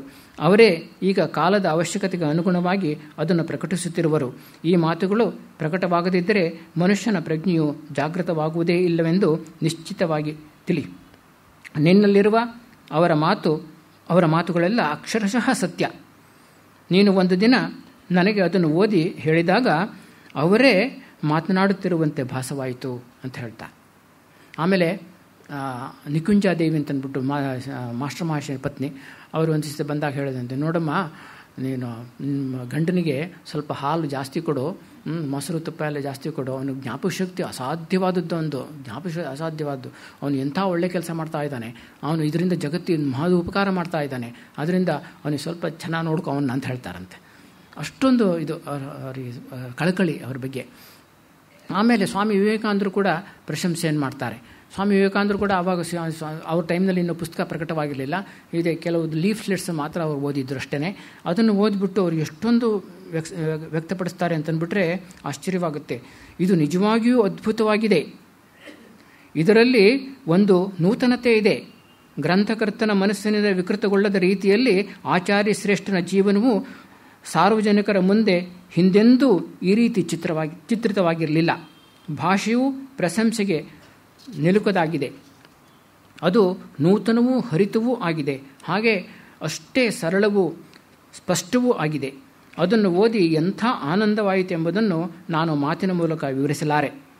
ಅದನ್ನು ಓದುವಾಗ ನಾನು ಯಾವುದೋ ಬೇರೆ ಲೋಕದಲ್ಲಿ ಇರುವಂತೆ ಅನಿಸಿತು. ನಿಜವಾಗಿಯೂ ಆಶ್ಚರ್ಯವಲ್ಲವೇ? ನಮ್ಮ ಗುರು ಮತ್ತು ಪ್ರಭು ತುಂಬ ಅಪೂರ್ವ ವ್ಯಕ್ತಿ ಮತ್ತು ನಮ್ಮಲ್ಲಿ ಪ್ರತಿಯೊಬ್ಬರಲ್ಲಿಯೂ ಅಪೂರ್ವತೆ ಇರಬೇಕು. ಇಲ್ಲದಿದ್ದರೆ ನಾವು ಅಕಿಂಚನರಾಗುತ್ತೇವೆ. ಇದಕ್ಕೆ ಮುಂಚೆ ಅವರ ಜೀವನವನ್ನು ಕುರಿತು ಬರೆಯಲು ನಮ್ಮಲ್ಲಿ ಯಾರೂ ಪ್ರಯತ್ನಿಸದಿದ್ದುದು ಏಕೆಂದು ಈಗ ನನಗೆ ಅರ್ಥವಾಯಿತು. ಈ ಮಹತ್ ಕಾರ್ಯ ನಿನಗಾಗಿ ಮೀಸಲಾಗಿತ್ತು. ಅವರು ನಿಶ್ಚಿತವಾಗಿಯೂ ನಿನ್ನೊಡನೆ ಇರುವರು. ಸಾಕ್ರಟೀಸನ ಸಂಭಾಷಣೆಗಳೆಲ್ಲ ಪ್ಲೇಟೋಮಯವೇ, ಆದರೆ ನೀನು ಸಂಪೂರ್ಣ ಗುಪ್ತವಾಗಿರುವೆ. ಸಾಕ್ರಟೀಸ್ ಸಂಭಾಷಣೆಗಳು ಪ್ಲೇಟೋಸ್ ಡೈಲಾಗ್. ಪ್ಲೇಟೋ ಅಂದರೆ ಸಾಕ್ರಟೀಸ ನಿಮ್ಗೆ ಗೊತ್ತಿರುವಂಥ ಗ್ರೀಕ್ ಫಿಲಾಸಫರ್, ಅವನ ಶಿಷ್ಯ ಪ್ಲೇಟೋ ಫಿಲಾಸಫಿ ಎಲ್ಲ ಸಾಕ್ರಟೀಸನ ಸಂಭಾಷಣೆ ರೂಪದಲ್ಲಿ ಇರತಕ್ಕಂಥದ್ದು. ಪ್ಲೇಟೋಸ್ ಡೈಲಾಗ್ ಅಂತ ಹೇಳ್ತೀವಲ್ಲ, ಅದರಲ್ಲೆಲ್ಲ ಬರೀ ಸಾಕ್ರಟೀಸೇ ಇರತಕ್ಕಂಥದ್ದು. ಸಾಕ್ರಟೀಸು ಅವನ ಶಿಷ್ಯರು ಮತ್ತು ಬೇರೆ ಇತರ ವ್ಯಕ್ತಿಗಳೊಡನೆ ಅವರ ನಡೆಸಿದ ಸಂಭಾಷಣೆ ಆ ರೂಪದಲ್ಲಿ ಪ್ಲೇಟೋಸ್ ಡೈಲಾಗ್ ಇರತಕ್ಕಂಥದ್ದು. ಅದರಲ್ಲಿರ್ತಕ್ಕಂಥದ್ದು ಎಲ್ಲದೂ ಕೂಡ ಪ್ಲೇಟೋಸ್ ಫಿಲಾಸಫಿ, ಅವನ ತತ್ವ ಇರತಕ್ಕಂಥದ್ದು. ಅದಕ್ಕೆ ಇಲ್ಲಿ ಹೇಳ್ತಾರೆ, ಅವನು ಸಾಕ್ರಟೀಸ್ ಹೆಸರಿದ್ರೂ ಕೂಡ ಅಲ್ಲಿರೋದೆಲ್ಲ ಪ್ಲೇಟೋನೇ ಅಂತ ಅಂದ್ಬಿಟ್ಟು, ಸುಮ್ಮನೆ ಸಾಕ್ರಟೀಸ್ ಹೆಸರು ಮಾತ್ರ ಇರತಕ್ಕಂಥದ್ದು ಅಂತಂದ್ಬಿಟ್ಟು. ಆದರೆ ಇಲ್ಲಿ ಮಾತ್ರ ಹಾಗಲ್ಲ. ಈ ಕಥಾಮೃತದಲ್ಲಿ ಅಲ್ಲಿ ಬರೀ ಶ್ರೀರಾಮಕೃಷ್ಣ ಇರತಕ್ಕಂಥದ್ದು. ಇವರು ನಿಜವಾಗ ಗುಪ್ತವಾಗಿ ಇರ್ತಾರೆ. ಮಹೇಂದ್ರನಾಥ್ ಗುಪ್ತವಾಗಿ ಇರ್ತಾರೆ. ಗುಪ್ತವಾಗಿರುವೆ. ಅಷ್ಟೇ ಅಲ್ಲವೇ ನಾಟಕೀಯ ಅಂಶವು ಅತ್ಯಂತ ಸುಂದರವಾಗಿದೆ. ಇಲ್ಲಿಯಾಗಲಿ ಪಶ್ಚಿಮದಲ್ಲಾಗಲಿ ಪ್ರತಿಯೊಬ್ಬರೂ ಇದನ್ನು ಇಷ್ಟಪಡುತ್ತಾರೆ. ಆಮೇಲೆ 1948ರಲ್ಲಿ ಆವಾಗ ಗಾಸ್ಪೆಲ್ ಶ್ರೀರಾಮಕೃಷ್ಣ ಪ್ರಕಟವಾಗಿತ್ತು. 1948ರಲ್ಲಿ ಅಮೆರಿಕದಲ್ಲಿ ಪುಸ್ತಕ ಭಂಡಾರದ ಸಂಸ್ಥೆಯವರು ಒಂದು ಧಾರ್ಮಿಕ ರಿಲಿಜಿಯಸ್ ಬುಕ್ಸ್ ರೌಂಡ್ ಟೇಬಲ್ ಅಂತ ಒಂದು ಅರೇಂಜ್ ಮಾಡಿರ್ತಾರೆ, ವ್ಯವಸ್ಥೆ ಮಾಡಿರ್ತಾರಂತೆ. ಅಲ್ಲಿ ಆ ಸಭೆಯಲ್ಲಿ ಏನಾಗುತ್ತೆ ಅಂತಂದರೆ, ಆ ವರ್ಷ ಪ್ರಕಟವಾಗಿರತಕ್ಕಂಥ 50 ಪ್ರಸಿದ್ಧ ಧಾರ್ಮಿಕ ಗ್ರಂಥಗಳನ್ನು ಅವರು ಗುರುತಿಸ್ತಾರೆ. ಆ ವರ್ಷ 1948ರಲ್ಲಿ ಪ್ರಕಟವಾಗಿರ್ತಕ್ಕಂಥ 50 ಅತ್ಯಂತ ಶ್ರೇಷ್ಠವಾಗಿರತಕ್ಕಂಥ ಧಾರ್ಮಿಕ ಗ್ರಂಥಗಳನ್ನು ಅವರು ಗುರುತಿಸ್ತಾರೆ. ಅದರಲ್ಲಿ ಒಂದು ಗಾಸ್ಪೆಲ್ ಆಫ್ ಶ್ರೀರಾಮಕೃಷ್ಣ ಅಂತಕ್ಕಂಥದ್ದು. ಅದರಲ್ಲಿ ಗಾಸ್ಪೆಲ್ ಆಫ್ ಶ್ರೀರಾಮಕೃಷ್ಣ ಅದರ ಬಗ್ಗೆ ಬರೆಯುವಾಗ ಅವ್ರು ಹೇಳ್ತಾರೆ, ಎಲ್ಲ ಧರ್ಮಗಳ ಮೂಲಭೂತ ಸಮನ್ವಯತೆಯನ್ನು ಕುರಿತಂತೆ ಬೇರೆಲ್ಲಿಯೂ ಕಂಡುಬರದಂತಹ ಆಳ ಮತ್ತು ವಿಶಾಲ ತಿಳುವಳಿಕೆಯನ್ನು ಇದರಲ್ಲಿ ಕಾಣುತ್ತೇವೆ. ಭಾರತದ ಯಥಾರ್ಥ ಆಧ್ಯಾತ್ಮಿಕ ಸಂಸ್ಕೃತಿಯ ಸುಸ್ಪಷ್ಟ ಚಿತ್ರವು ಇದರಲ್ಲಿ ಕಂಡುಬರುತ್ತದೆ. ದೈನಂದಿನ ಜೀವನಕ್ಕೆ ಸಂಬಂಧಪಟ್ಟಂತೆ ಹೊಸ ಆಧ್ಯಾತ್ಮಿಕ ದೃಷ್ಟಿಕೋನವನ್ನು ಕುರಿತಾದ ಉಪಯುಕ್ತ ಸಲಹೆಗಳು ಇದರಲ್ಲಿವೆ ಅಂತಂದ್ಬಿಟ್ಟು ಅದರಲ್ಲಿ ಬರೀತಾರೆ ಅವರು. ಆಮೇಲೆ ಅದೇ ವರ್ಷ ಅಮೇರಿಕದ ಅತ್ಯಂತ ಪ್ರಸಿದ್ಧವಾಗಿರ್ತಕ್ಕಂಥ ದೈನಿಕ ಪತ್ರಿಕೆ ದಿ ನ್ಯೂಯಾರ್ಕ್ ಹೆರಾಲ್ಡ್ ಟ್ರೈಬ್ಯೂನ್ ಅಂತಂದ್ಬಿಟ್ಟು ಅದರಲ್ಲಿ ಪುಸ್ತಕ ವಿಮರ್ಶಾ ವಿಭಾಗ ಇರುತ್ತಲ್ಲ, ಪುಸ್ತಕ ರಿವ್ಯೂಸ್, ಅದರ 25ನೇ ವರ್ಷದ ಬೆಳ್ಳಿ ಹಬ್ಬವನ್ನು ಆಚರಿಸ್ತಾರಂತೆ. ಆ ಸಂದರ್ಭದಲ್ಲಿ ಜಗತ್ತಿನ ಅನೇಕ ವಿದ್ವಾಂಸರನ್ನೆಲ್ಲ ಕರೆದಿರ್ತಾರಂತೆ, ಒಂದು ಸಭೆಯನ್ನು ಸೇರ್ತಾರಂತೆ. ಆ ಸಭೆಯಲ್ಲಿ ಅವರು ಏನು ಮಾಡ್ತಾರೆ ಅಂತಂದ್ಬಿಟ್ರೆ, ಈ ಕಳೆದ 25 ವರ್ಷಗಳಲ್ಲಿ ಪ್ರಕಟವಾಗಿರತಕ್ಕಂಥ ಅತ್ಯಂತ ಪ್ರಸಿದ್ಧವಾಗಿರತಕ್ಕಂಥ 3 ಗ್ರಂಥಗಳನ್ನು ಗುರುತಿಸಬೇಕು ಅಂತಂದ್ಬಿಟ್ಟು 3 ಗ್ರಂಥಗಳನ್ನು ಗುರುತಿಸಬೇಕು. ಅದರಲ್ಲಿ ಥಾಮಸ್ ಸರ್ಗು ಅಂತಕ್ಕಂಥವ್ರು ತುಂಬ ಶ್ರೇಷ್ಠ ವಿಮರ್ಶಕರು ಮತ್ತು ಸಾಹಿತಿಗಳು.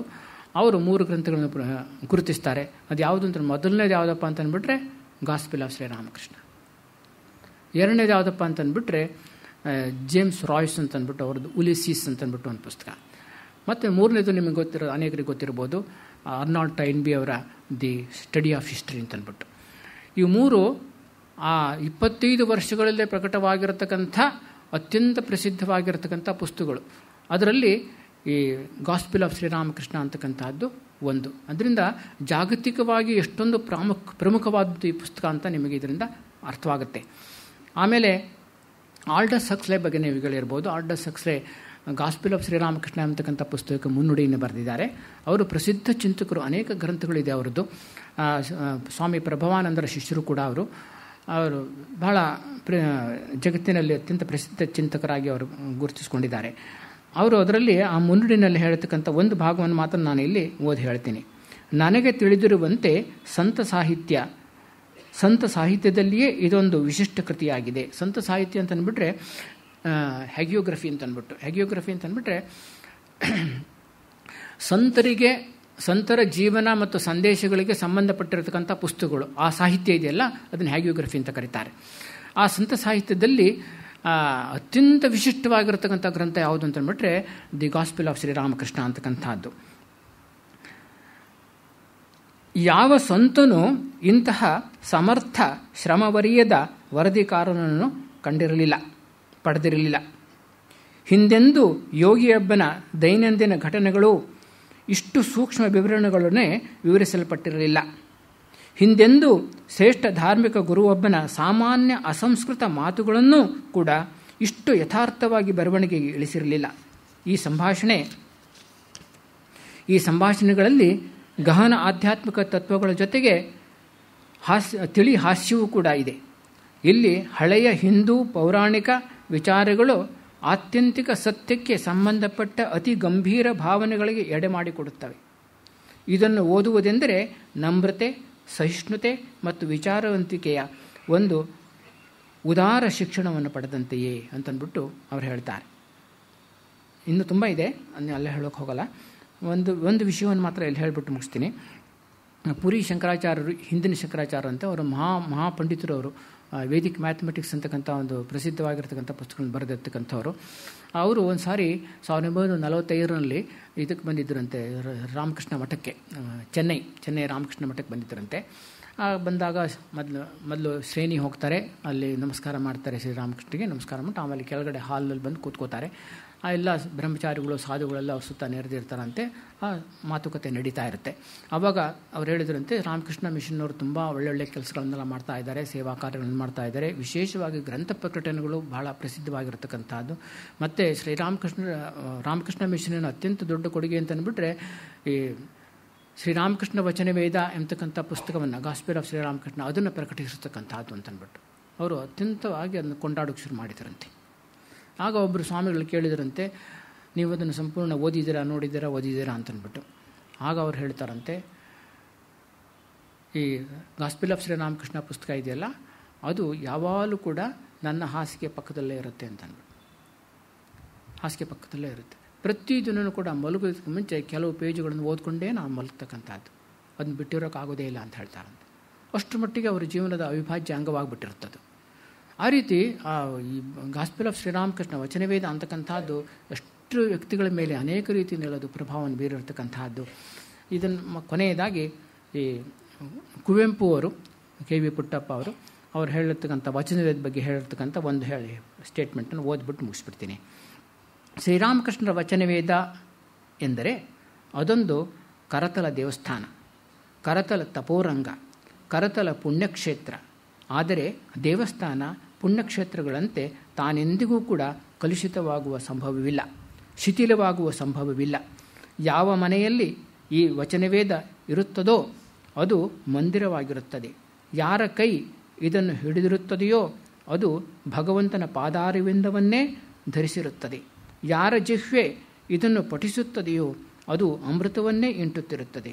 ಇದು ಆನಂದದ ಆಗರ, ಶಾಂತಿಯ ಸಾಗರ, ದಿವ್ಯ ಜ್ಞಾನದ ಓಗರ, ಕಷ್ಟದ ಸಮಯದಲ್ಲಿ ಧೈರ್ಯವೇಯುವ ಸಖ, ಸುಖದ ಸಮಯದಲ್ಲಿ ಸಮರ್ಪಣ ಭಾವವಿತ್ತು ವಿನಯ ಭಕ್ತಿಗಳನ್ನು ಪ್ರಚೋದಿಸುವ ಗುರು, ಕತ್ತಲಲ್ಲಿ ದೀಪ, ದಾರಿಗೆ ಉರೆಗೋಲು, ದಿಕ್ಕುಗೆಡದಂತೆ ಗುರಿದೋರುವ ಧ್ರುವತಾರೆ. ಇಲ್ಲಿ ವೇದ, ವೇದಾಂತ, ದರ್ಶನಾದಿ ಸರ್ವಸಾರವಿದೆ ಅಂತಂದ್ಬಿಟ್ಟು ಹೇಳ್ತಾರೆ. ಇದಿಷ್ಟು ಗಾಸ್ಪೆಲ್ ಬಗ್ಗೆ ನಾವು ತಿಳ್ಕೊಬೇಕಾಗಿರ್ತಕ್ಕಂಥ ವಿಷಯಗಳು. ಇನ್ನು ಸ್ವಲ್ಪ ಹೊತ್ತು ಶ್ರೀರಾಮಕೃಷ್ಣರು ಮತ್ತು ಇನ್ನೊಂದು ವಿಷಯವನ್ನು ನಾನು ಹೇಳೋದಕ್ಕೆ ಇಷ್ಟಪಡ್ತೀನಿ. ಇದನ್ನು ಮಾಸ್ಟರ್ ಮಹಾಶಯ ಅವರು ಡೈರಿ ಇಟ್ಕೊಂಡಿದ್ರಲ್ಲ, ಇದನ್ನೆಲ್ಲ ಬರೆದು ಡೈರಿ ಇಟ್ಕೊಂಡಿದ್ರಲ್ಲ, ಅದರ ಆಧಾರದ ಮೇಲೆ ಅವರು ಇದನ್ನು ಬರೀತಾರೆ, ಈ ಕಥಾಮೃತವನ್ನು ಬರೀತಾರೆ. ಆ ರೀತಿ ಬರಿತಾ ಇರುವಾಗ ಅದು ಕೂಡ ಒಂದು ಧ್ಯಾನನೇ, ಅವರಿಗೆ ಸಾಧನೆಯೇ. ಅವ್ರಿಗೆ ಬರಿತಾ ಇರುವಾಗ ಏನಾಗ್ತಾ ಇತ್ತು ಅಂತಂದ್ಬಿಟ್ರೆ, ನಾನು ಮೊದಲೇ ಹೇಳಿದಂಗೆ ಅವ್ರಿಗೆಲ್ಲ ದೃಶ್ಯಗಳು ಕೂಡ ಅದು ಕಣ್ಣಿಗೆ ಕಟ್ಟದಂತೆ ಕಾಣ್ತಾ ಇತ್ತಂತೆ. ಆ ಶಬ್ದವನ್ನು ಉಚ್ಚರಿಸಿಬಿಟ್ರೆ ಸಾಕು, ಆ ದೃಶ್ಯ ಬಂದುಬಿಡ್ತಾ ಇತ್ತು. ಹೇಗೆ ನೀವು ಕಂಪ್ಯೂಟರ್ನಲ್ಲಿ ಫೈಲ್ಸ್ ಓಪನ್ ಮಾಡುವಾಗ ಯಾವುದೋ ಒಂದು ಪಾಸ್ವರ್ಡ್ ಏನು ಹಾಕ್ತಿರಲ್ಲ, ಒಂದು ವರ್ಡ್ ಹಾಕ್ಬಿಟ್ರೆ ಸಾಕು, ಇಡೀ ಫೈಲ್ ಓಪನ್ ಆಗಿಬಿಡುತ್ತಲ್ಲ. ಹಾಗೆ ಅವರು ಆ ಒಂದು ಶಬ್ದವನ್ನೇನೋ ಬರೆದಿಟ್ಕೊಂಡಿರ್ತಾರೆ, ಅದನ್ನು ನೋಡಿದ ತಕ್ಷಣ ಎಲ್ಲ ದೃಶ್ಯಗಳು ಕೂಡ ಅವ್ರಿಗೆ ಕಾಣ್ತಾ ಇತ್ತು. ಅದಕ್ಕೆ ಅನುಗುಣವಾಗಿ ಎಲ್ಲ ಬರ್ಕೊಂಡು ಹೋಗ್ತಾ ಇದ್ದಾರಂತೆ. ಆ ರೀತಿ ಅವರು ಬರಿತಾ ಇದ್ದರು. ಒಂದು ಸತಿ ಏನಾಯಿತು ಅಂತಂದ್ಬಿಟ್ರೆ ಅವರು ಡೈರಿ ಕಳೆದೋಗ್ಬಿಡ್ತಂತೆ. ಡೈರಿ ಕಳೆದೋಗ್ಬಿಡ್ತು. ಅವರಿಗೆ ಜೀವನವೇ ಹೋದಂಗೆ ಅನಿಸ್ಬಿಡ್ತು, ಪ್ರಾಣವೇ ಹೋದಂಗೆ ಅನಿಸ್ಬಿಡ್ತಂತೆ. ಏನು ಮಾಡೋದಂತೂ ಗೊತ್ತಿಲ್ಲ. ಅವರ ಜೀವನದ ಒಂದು ಅವಿಭಾಜ್ಯ ಅಂಗ ಅದು ಇಲ್ಲದ್ಬಿಟ್ಟು ಜೀವಿಸೋಕ್ಕೆ ಸಾಧ್ಯವಿಲ್ಲ. ಆ ರೀತಿ ಒಂದು ಪರಿಸ್ಥಿತಿ. ಏನು ಮಾಡೋದು, ಹೇಗೆ ಹೌ ಟು ಫೈಂಡ್ ಇಟ್ ಅಂತ, ವೇರ್ ಟು ಫೈಂಡ್ ಇಟ್ ಅಂತ. ಅವರು ಏನಾಯಿತು ಅಂತಂದ್ಬಿಟ್ರೆ ಅವರು ಟ್ರ್ಯಾಮ್ನಲ್ಲಿ ಬರ್ತಾಯಿದ್ರು. ಈಗಲೂ ಕೂಡ ಟ್ರ್ಯಾಮ್ ಇದೆಯಲ್ಲ ಕಲ್ಕತ್ತಾದಲ್ಲಿ, ಟ್ರ್ಯಾಮ್ನಲ್ಲಿ ಬರ್ತಾಯಿದ್ರಂತೆ. ಬರ್ತಾ ಇರುವಾಗ ಅದು ಬ್ಯಾಗ್ನಲ್ಲಿ ಡೈರಿ ಇತ್ತು. ಅದು ಬ್ಯಾಗನ್ನು ಅಲ್ಲಿ ಬಿದ್ದುಬಿಟ್ಟಿದೆ. ಅಲ್ಲಿ ಬಂದುಬಿಟ್ಟಿದ್ದಾರೆ, ಮರೆತುಬಿಟ್ಟು ಬಂದುಬಿಟ್ಟಿದ್ದಾರೆ. ಮನೆ ಬಂದು ನೋಡ್ತಾರೆ, ಬ್ಯಾಗೂ ಇಲ್ಲ, ಡೈರಿನೂ ಇಲ್ಲ. ಈಗ ಹೇಗೆ ಕಂಡುಹಿಡಿಯೋದು ಅದನ್ನು? ಅವರಿಗೊಂದು ಯೋಚನೆ ಬಂತಂತೆ.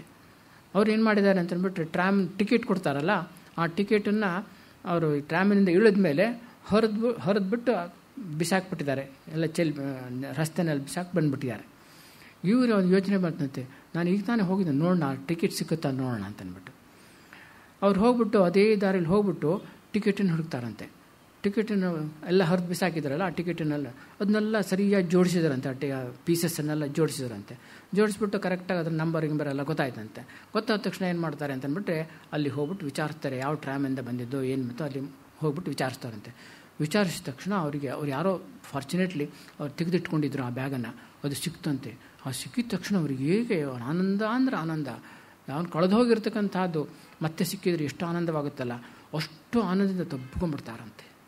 ಅಷ್ಟು ಮಟ್ಟಿಗೆ ಅದು ಅವರ ಜೀವಿತದ ಅವಿಭಾಜ್ಯ ಅಂಗವಾಗಿಬಿಟ್ಟಿತ್ತು, ಪ್ರಾಣವೇ ಆಗಿಬಿಟ್ಟಿತ್ತು ಅದು ಅವರಿಗೆ. ಆ ರೀತಿ ಅವರು ಅದನ್ನು ತಮ್ಮ ಸೊತ್ತನ್ನಾಗಿ, ಸ್ವಂತ ಆಸ್ತಿಯನ್ನಾಗಿ ಇಟ್ಕೊಂಡ್ಬಿಟ್ಟಿದ್ರು ಅವರು. ಆ ರೀತಿ ಅದನ್ನು ಬರಿತಾ ಇದ್ದರು. ಹೀಗೆ ಅವರು ಬರೆದುಬಿಟ್ಟು ಅದನ್ನು 5 ವಾಲ್ಯೂಮ್ಗಳಲ್ಲಿ ಅದನ್ನು ಪ್ರಕಟ ಮಾಡ್ತಾರೆ. ಆಮೇಲೆ ಅವರು ಶ್ರೀರಾಮಕೃಷ್ಣರು ಹೇಗೆ ಶ್ರೀರಾಮಕೃಷ್ಣರು ಭೇಟಿಯಾದದ್ದು ಅದರ ಬಗ್ಗೆ ಎಲ್ಲ ಮೊದಲು ಪ್ರಾರಂಭವಾಗುತ್ತೆ. ಈಗ ನೋಡಿ, ಗೀತೆ ಹೇಗೆ ಪ್ರಾರಂಭವಾಯಿತು ಅಂತ ನಿಮಗೆ ಗೊತ್ತು. ಗೀತೆ ಅರ್ಜುನನ ವಿಷಾದದೊಂದಿಗೆ ಅದು ಪ್ರಾರಂಭವಾಯಿತು. ಅರ್ಜುನನ ವಿಷಾದ ಅಂತಂದರೆ, ಅರ್ಜುನ ಏನಾಯಿತು ಅಂತಂದ್ಬಿಟ್ರೆ, ಅವನು ತಾನು ಏನು ಮಾಡಬೇಕು ಏನು ಮಾಡಬಾರ್ದು ಏನೂ ಗೊತ್ತಾಗ್ತಾ ಇಲ್ಲ. ಅವನು ಧರ್ಮ ಸಮ್ಮೂಢ ಚೇತನ ಆಗಿಬಿಟ್ಟಿದ್ದ. ಯಾವ್ದು ಮಾಡಬೇಕು ಅಂತ ಯಾವ್ದು ಬಿಡಬೇಕಂತ ಗೊತ್ತಿಲ್ಲ. ಯುದ್ಧ ಮಾಡಬೇಕೇ ಯುದ್ಧ ಮಾಡೋದು ಒಳ್ಳೆಯದೇ ಕೆಟ್ಟದ್ದೇ, ಅದೇ ಒಂದು ಗೊಂದಲದಲ್ಲಿ ಇದ್ದಾನು. ಅದೇ ಅವನು ದುಃಖ, ಅವನಿಗೆ ದುಃಖ ಶೋಕ ಇದರಿಂದ ತಪ್ಪಿತನಾಗಿಬಿಟ್ಟಿದ್ದ. ಆ ಒಂದು ವಿಷಾದದ ಒಂದು ಸಂದರ್ಭದಲ್ಲಿ ಗೀತೆಯ ಉಪದೇಶ ಬಂತು. ಯಾವಾಗ ಶ್ರೀರಾಮ ಸ್ವಾಮೀಜಿ ಹೇಳ್ತಾರಲ್ಲ, ಈ ತುಂಬ ಡಿಪ್ರೆಷನ್ ಇದೆ, ಸಮುದ್ರದ ತುಂಬ ಡಿಪ್ರೆಷನ್ ಇದ್ದಾಗ ಏನಾಗುತ್ತೆ ಅಂತ ಅಂದ್ಬಿಟ್ರೆ ಒಂದು ದೊಡ್ಡ ಅಲೆ ಬಂದ್ಬಿಡುತ್ತಂತೆ. ಹಾಗೆಯೇ ಇದು depression, Arjuna was in depression, great depression. ಆವಾಗ ಗೀತೆಯ ಅಲೆ ಬಂತು. ಹಾಗೆಯೇ ಮಾಸ್ಟರ್ ಮಾಸ್ಟರ್ ಸ್ಥಿತಿನೂ ಅದೇ ರೀತಿ ಆಗಿತ್ತಂತೆ. ಸಂಸಾರದಲ್ಲಿ ತುಂಬ ಬೆಂದು ಹೋಗ್ಬಿಟ್ಟಿದ್ರು ಅವರು. ಸಂಸಾರದ ಎಲ್ಲ ಜಗಳ, ಕದನ, ಕಿಚಾಟ ಅದನ್ನೆಲ್ಲ ನೋಡಿ ಬೇಸತ್ತಿದೆ, ಬೇಡವೇ ಬೇಡಪ್ಪ ಅಂತ ಆತ್ಮಹತ್ಯೆ ಮಾಡ್ಕೊಳ್ಳೋಣ ಅಂತ ಅಂದ್ಬಿಟ್ಟು ಯೋಚನೆ ಮಾಡಿದ್ದರಂತೆ ಅವರು ಮಾಸ್ಟರ್ ಮಹಾಶಯ.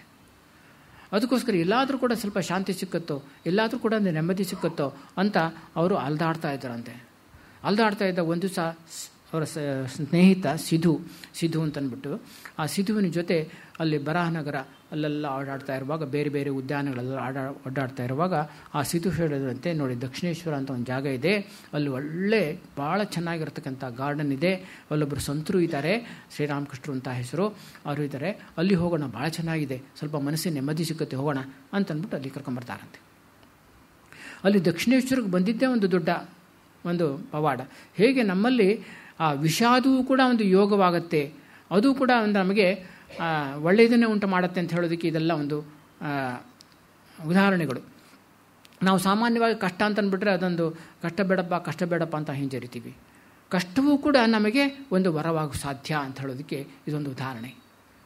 ಕಷ್ಟವೇ ನಮ್ಮ ನಿಜವಾದ ವರವಾಗ್ತಕ್ಕಂಥದ್ದು. ಶ್ರೀರಾಮಕೃಷ್ಣ ಸ್ವಾಮಿ ವಿವೇಕಾನಂದ ಹೇಳ್ತಾರಲ್ಲ, ಯಾರ ಜೀವನವನ್ನು ಶ್ರೇಷ್ಠ ವ್ಯಕ್ತಿಗಳ ಜೀವನವನ್ನು ನೋಡಿದಾಗಲೂ ಕೂಡ ಎಲ್ಲ ನಮಗೆ ಗೊತ್ತಾಗ್ತಕ್ಕಂಥದ್ದು ಅವ್ರನ್ನ ಶ್ರೇಷ್ಠ ವ್ಯಕ್ತಿಗಳನ್ನಾಗಿ ಮಾಡಿರ್ತಕ್ಕಂಥದ್ದು ಅವರ ಸುಖ ಅಲ್ಲ, ಅವರು ಪಡೆದಿರ್ತಕ್ಕಂಥ ಪೆಟ್ಟುಗಳು ಅಂತಂದ್ಬಿಟ್ಟು ಹೇಳ್ತಾರೆ. ಪೆಟ್ಟುಗಳು, ಆ ಪೆಟ್ಟು ಬಿದ್ದು ಬಿದ್ದು ಬಿದ್ದು ಬಿದ್ದು ವ್ಯಕ್ತಿ ಉತ್ತಮನಾಗ್ತಕ್ಕಂಥದ್ದು ಅಂತಂದ್ಬಿಟ್ಟು ಹೇಳ್ತಾರೆ.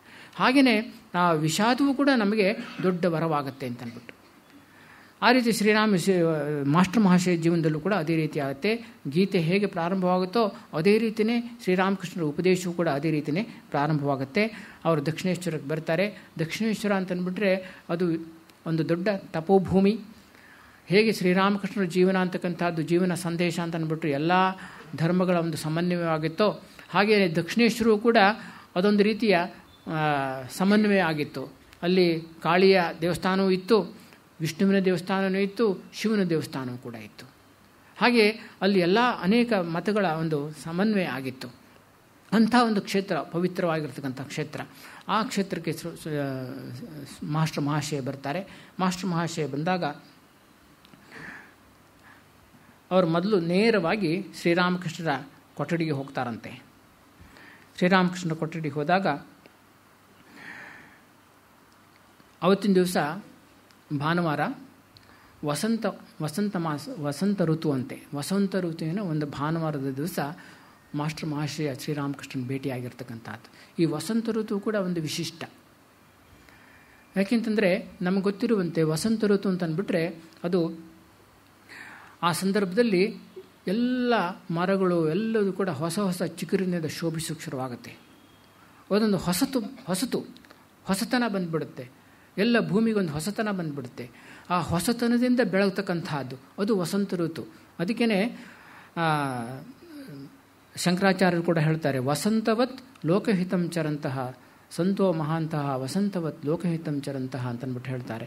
ಅವರು ಸಂತರು, ಮಹಾತ್ಮರು ಇವರೆಲ್ಲ ಏನಪ್ಪ ಅಂತಂದ್ಬಿಟ್ರೆ ವಸಂತ ಋತುವಿನಂತೆ ಲೋಕಹಿತವನ್ನು ಉಂಟು ಮಾಡ್ತಾ ಓಡಾಡ್ತಾ ಇರ್ತಾರೆ ಅಂತಂದ್ಬಿಟ್ಟು ಉಂಟು ಮಾಡ್ತಾ ಇರ್ತಾರೆ ಅಂತ. ಆ ರೀತಿ ಲೋಕಹಿತವನ್ನು ಉಂಟು ಮಾಡ್ತಕ್ಕ, ಅದೇ ರೀತಿ ವಸಂತ ಋತುವು ಕೂಡ ಹೇಗೆ ಲೋಕಹಿತವನ್ನು ಉಂಟು ಮಾಡುತ್ತೋ, ಭೂಮಿಗೊಂದು ಹೊಸತನವನ್ನು ಕೊಡುತ್ತೋ, ಅದೇ ರೀತಿಯೇ ಇವರು ಸಂತರು ಕೂಡ ಹೊಸತನವನ್ನು ಕೊಡ್ತಾರೆ. ಹಾಗೆ ಇವನ ಮಾಸ್ಟರ್ ಮಹಾಶಯನ ಜೀವನದಲ್ಲೂ ಕೂಡ ಅಷ್ಟೇ. ಅದುವರೆಗೆ ಆ ಚಳಿಗಾಲದಲ್ಲಿ ಏನಾಗಿತ್ತಪ್ಪ ಅಂತಂದ್ರೆ ಎಲ್ಲ ಡ್ರೈ ಆಗಿಬಿಟ್ಟಿರುತ್ತೆ, ಶುಷ್ಕವಾಗಿಬಿಟ್ಟಿರುತ್ತೆ, ಎಲೆ ಎಲ್ಲ ಒಣಗೋಗ್ಬಿಟ್ಟಿರುತ್ತೆ. ಏನು ಪ್ರಕೃತಿಯಲ್ಲಿ ನೋಡಿದರೆ ಏನು ಕೂಡ ಎಲ್ಲ ಶುಷ್ಕವಾಗಿ ಕಾಣಿಸುತ್ತೆ, ಹೊಸತನವೇ ಇರೋದಿಲ್ಲ, ಹಸಿರೇ ಇರೋದಿಲ್ಲ. ಅಂಥ ಒಂದು ಚಳಿಗಾಲದ ಸ್ಥಿತಿ. ಈಗ ಮಾಸ್ಟರ್ ಮಹಾಶಯ ಜೀವನವೂ ಅದೇ ರೀತಿಯಾಗಿತ್ತು, ಶುಷ್ಕವಾಗಿಬಿಟ್ಟಿತ್ತು. ಈ ಜೀವನವೇ ಬೇಡ ಅಂತ ಅನಿಸ್ಬಿಟ್ಟಿತ್ತು, ಬೇಸರವಾಗಿಬಿಟ್ಟಿತ್ತು. ಅಂಥ ಸಮಯದಲ್ಲಿ ವಸಂತ ಋತುವಿನಂತೆ ಅವರಿಗೆ ಶ್ರೀರಾಮಕೃಷ್ಣರ ಭೇಟಿಯಾಯಿತು. ವಸಂತ ಋತುವಿನಂತೆ ಬಂತು. ಈ ರೀತಿ ವಸಂತ ಋತುವಿನಲ್ಲಿ ಅವ್ರು ಬಂದಿರೋದು ಕೂಡ ಒಂದು ವಿಶಿಷ್ಟ, ಅದಕ್ಕೂ ಕೂಡ ಒಂದು ವಿಶಿಷ್ಟವಾಗಿರತಕ್ಕಂಥ ಒಂದು ಅರ್ಥ ಇದೆ. ಹಾಗೆ ಅವರು ದಕ್ಷಿಣೇಶ್ವರ ಕಾಳಿ ದೇವಾಲಯಕ್ಕೆ ಬರ್ತಾರಂತೆ. ಬಂದುಬಿಟ್ಟು ನೇರವಾಗಿ ಅವರು ಇವರು ಶ್ರೀರಾಮಕೃಷ್ಣರ ಕೊಠಡಿಗೆ ಹೋಗಿಬಿಡ್ತಾರಂತೆ. ಕೊಠಡಿಗೆ ಹೋದಾಗ ಅವರು ಕಂಡಿರ್ತಕ್ಕಂಥ ದೃಶ್ಯ ಬಹಳ ಅದ್ಭುತವಾಗಿದ್ದು. ಅವರೇ ಹೇಳ್ತಾರೆ ಏನು ಅಂತಂದ್ಬಿಟ್ರೆ, ಮಾಸ್ಟರ್ ಮಹಾಶಯ ಮಂತ್ರಮುಗ್ಧನಾಗಿ ಸುಮ್ಮನೆ ನಿಂತು ನೋಡಲಾರಂಭಿಸಿದ. ಏನಾಗಿದೆ ಅಂತಂದ್ಬಿಟ್ರೆ, ಶ್ರೀರಾಮಕೃಷ್ಣ ಮಂಚದ ಮೇಲೆ ಕೂತ್ಕೊಂಡು ಮಾತಾಡ್ತಾ ಇದ್ದಾರೆ. ರೂಮ್ನಲ್ಲಿ ಎಲ್ಲ ಭಕ್ತರು ಕಿಕ್ಕಿರಿದು ನೆರೆದು ಬಿಟ್ಟಿದ್ದಾರಂತೆ. ಅವರೆಲ್ಲ ತದೇಕಚಿತ್ತರಾಗಿ ಯಾವುದೋ ಬೇರೆ ಲೋಕದಲ್ಲಿ ಇರುವಂತೆ ಶ್ರೀರಾಮಕೃಷ್ಣನ ಮಾತನ್ನು ಕೇಳ್ತಾ ಇದ್ದಾರೆ. ನೋಡಲಾರಂಭಿಸಿದ.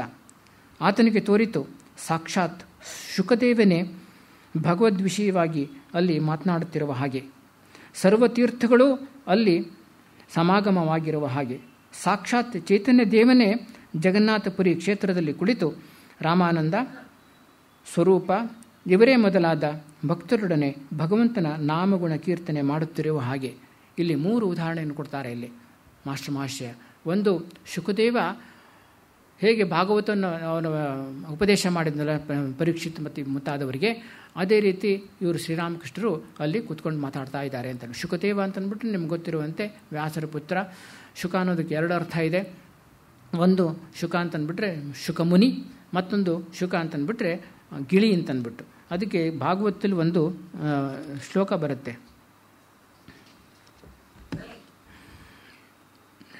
ನಿಗಮ ಕಲ್ಪತರೋರ್ಗಲಿತಂ ಫಲಂ ಶುಕಮುಖಾದ್ ಅಮೃತದ್ರವ ಸಂಯುತಂ ಪಿಬತ ಭಾಗವತಂ ರಸಮಾಲಯಂ ಮುಹುರಹೋ ರಸಿಕಾ ಭುವಿ ಭಾವುಕಾಹ ಅಂತಂದ್ಬಿಟ್ಟು ಭಾಗವತದಲ್ಲಿ ಬರ್ತಕ್ಕಂಥದ್ದು. ಅಂದರೆ ನಿಗಮ ಕಲ್ಪತರು ಅಂತಂದ್ಬಿಟ್ರೆ ವೇದ ಅಂತಕ್ಕಂಥದ್ದು ಒಂದು ಕಲ್ಪತರು ಅಂತ ಹೇಳಿದ್ದಾರೆ.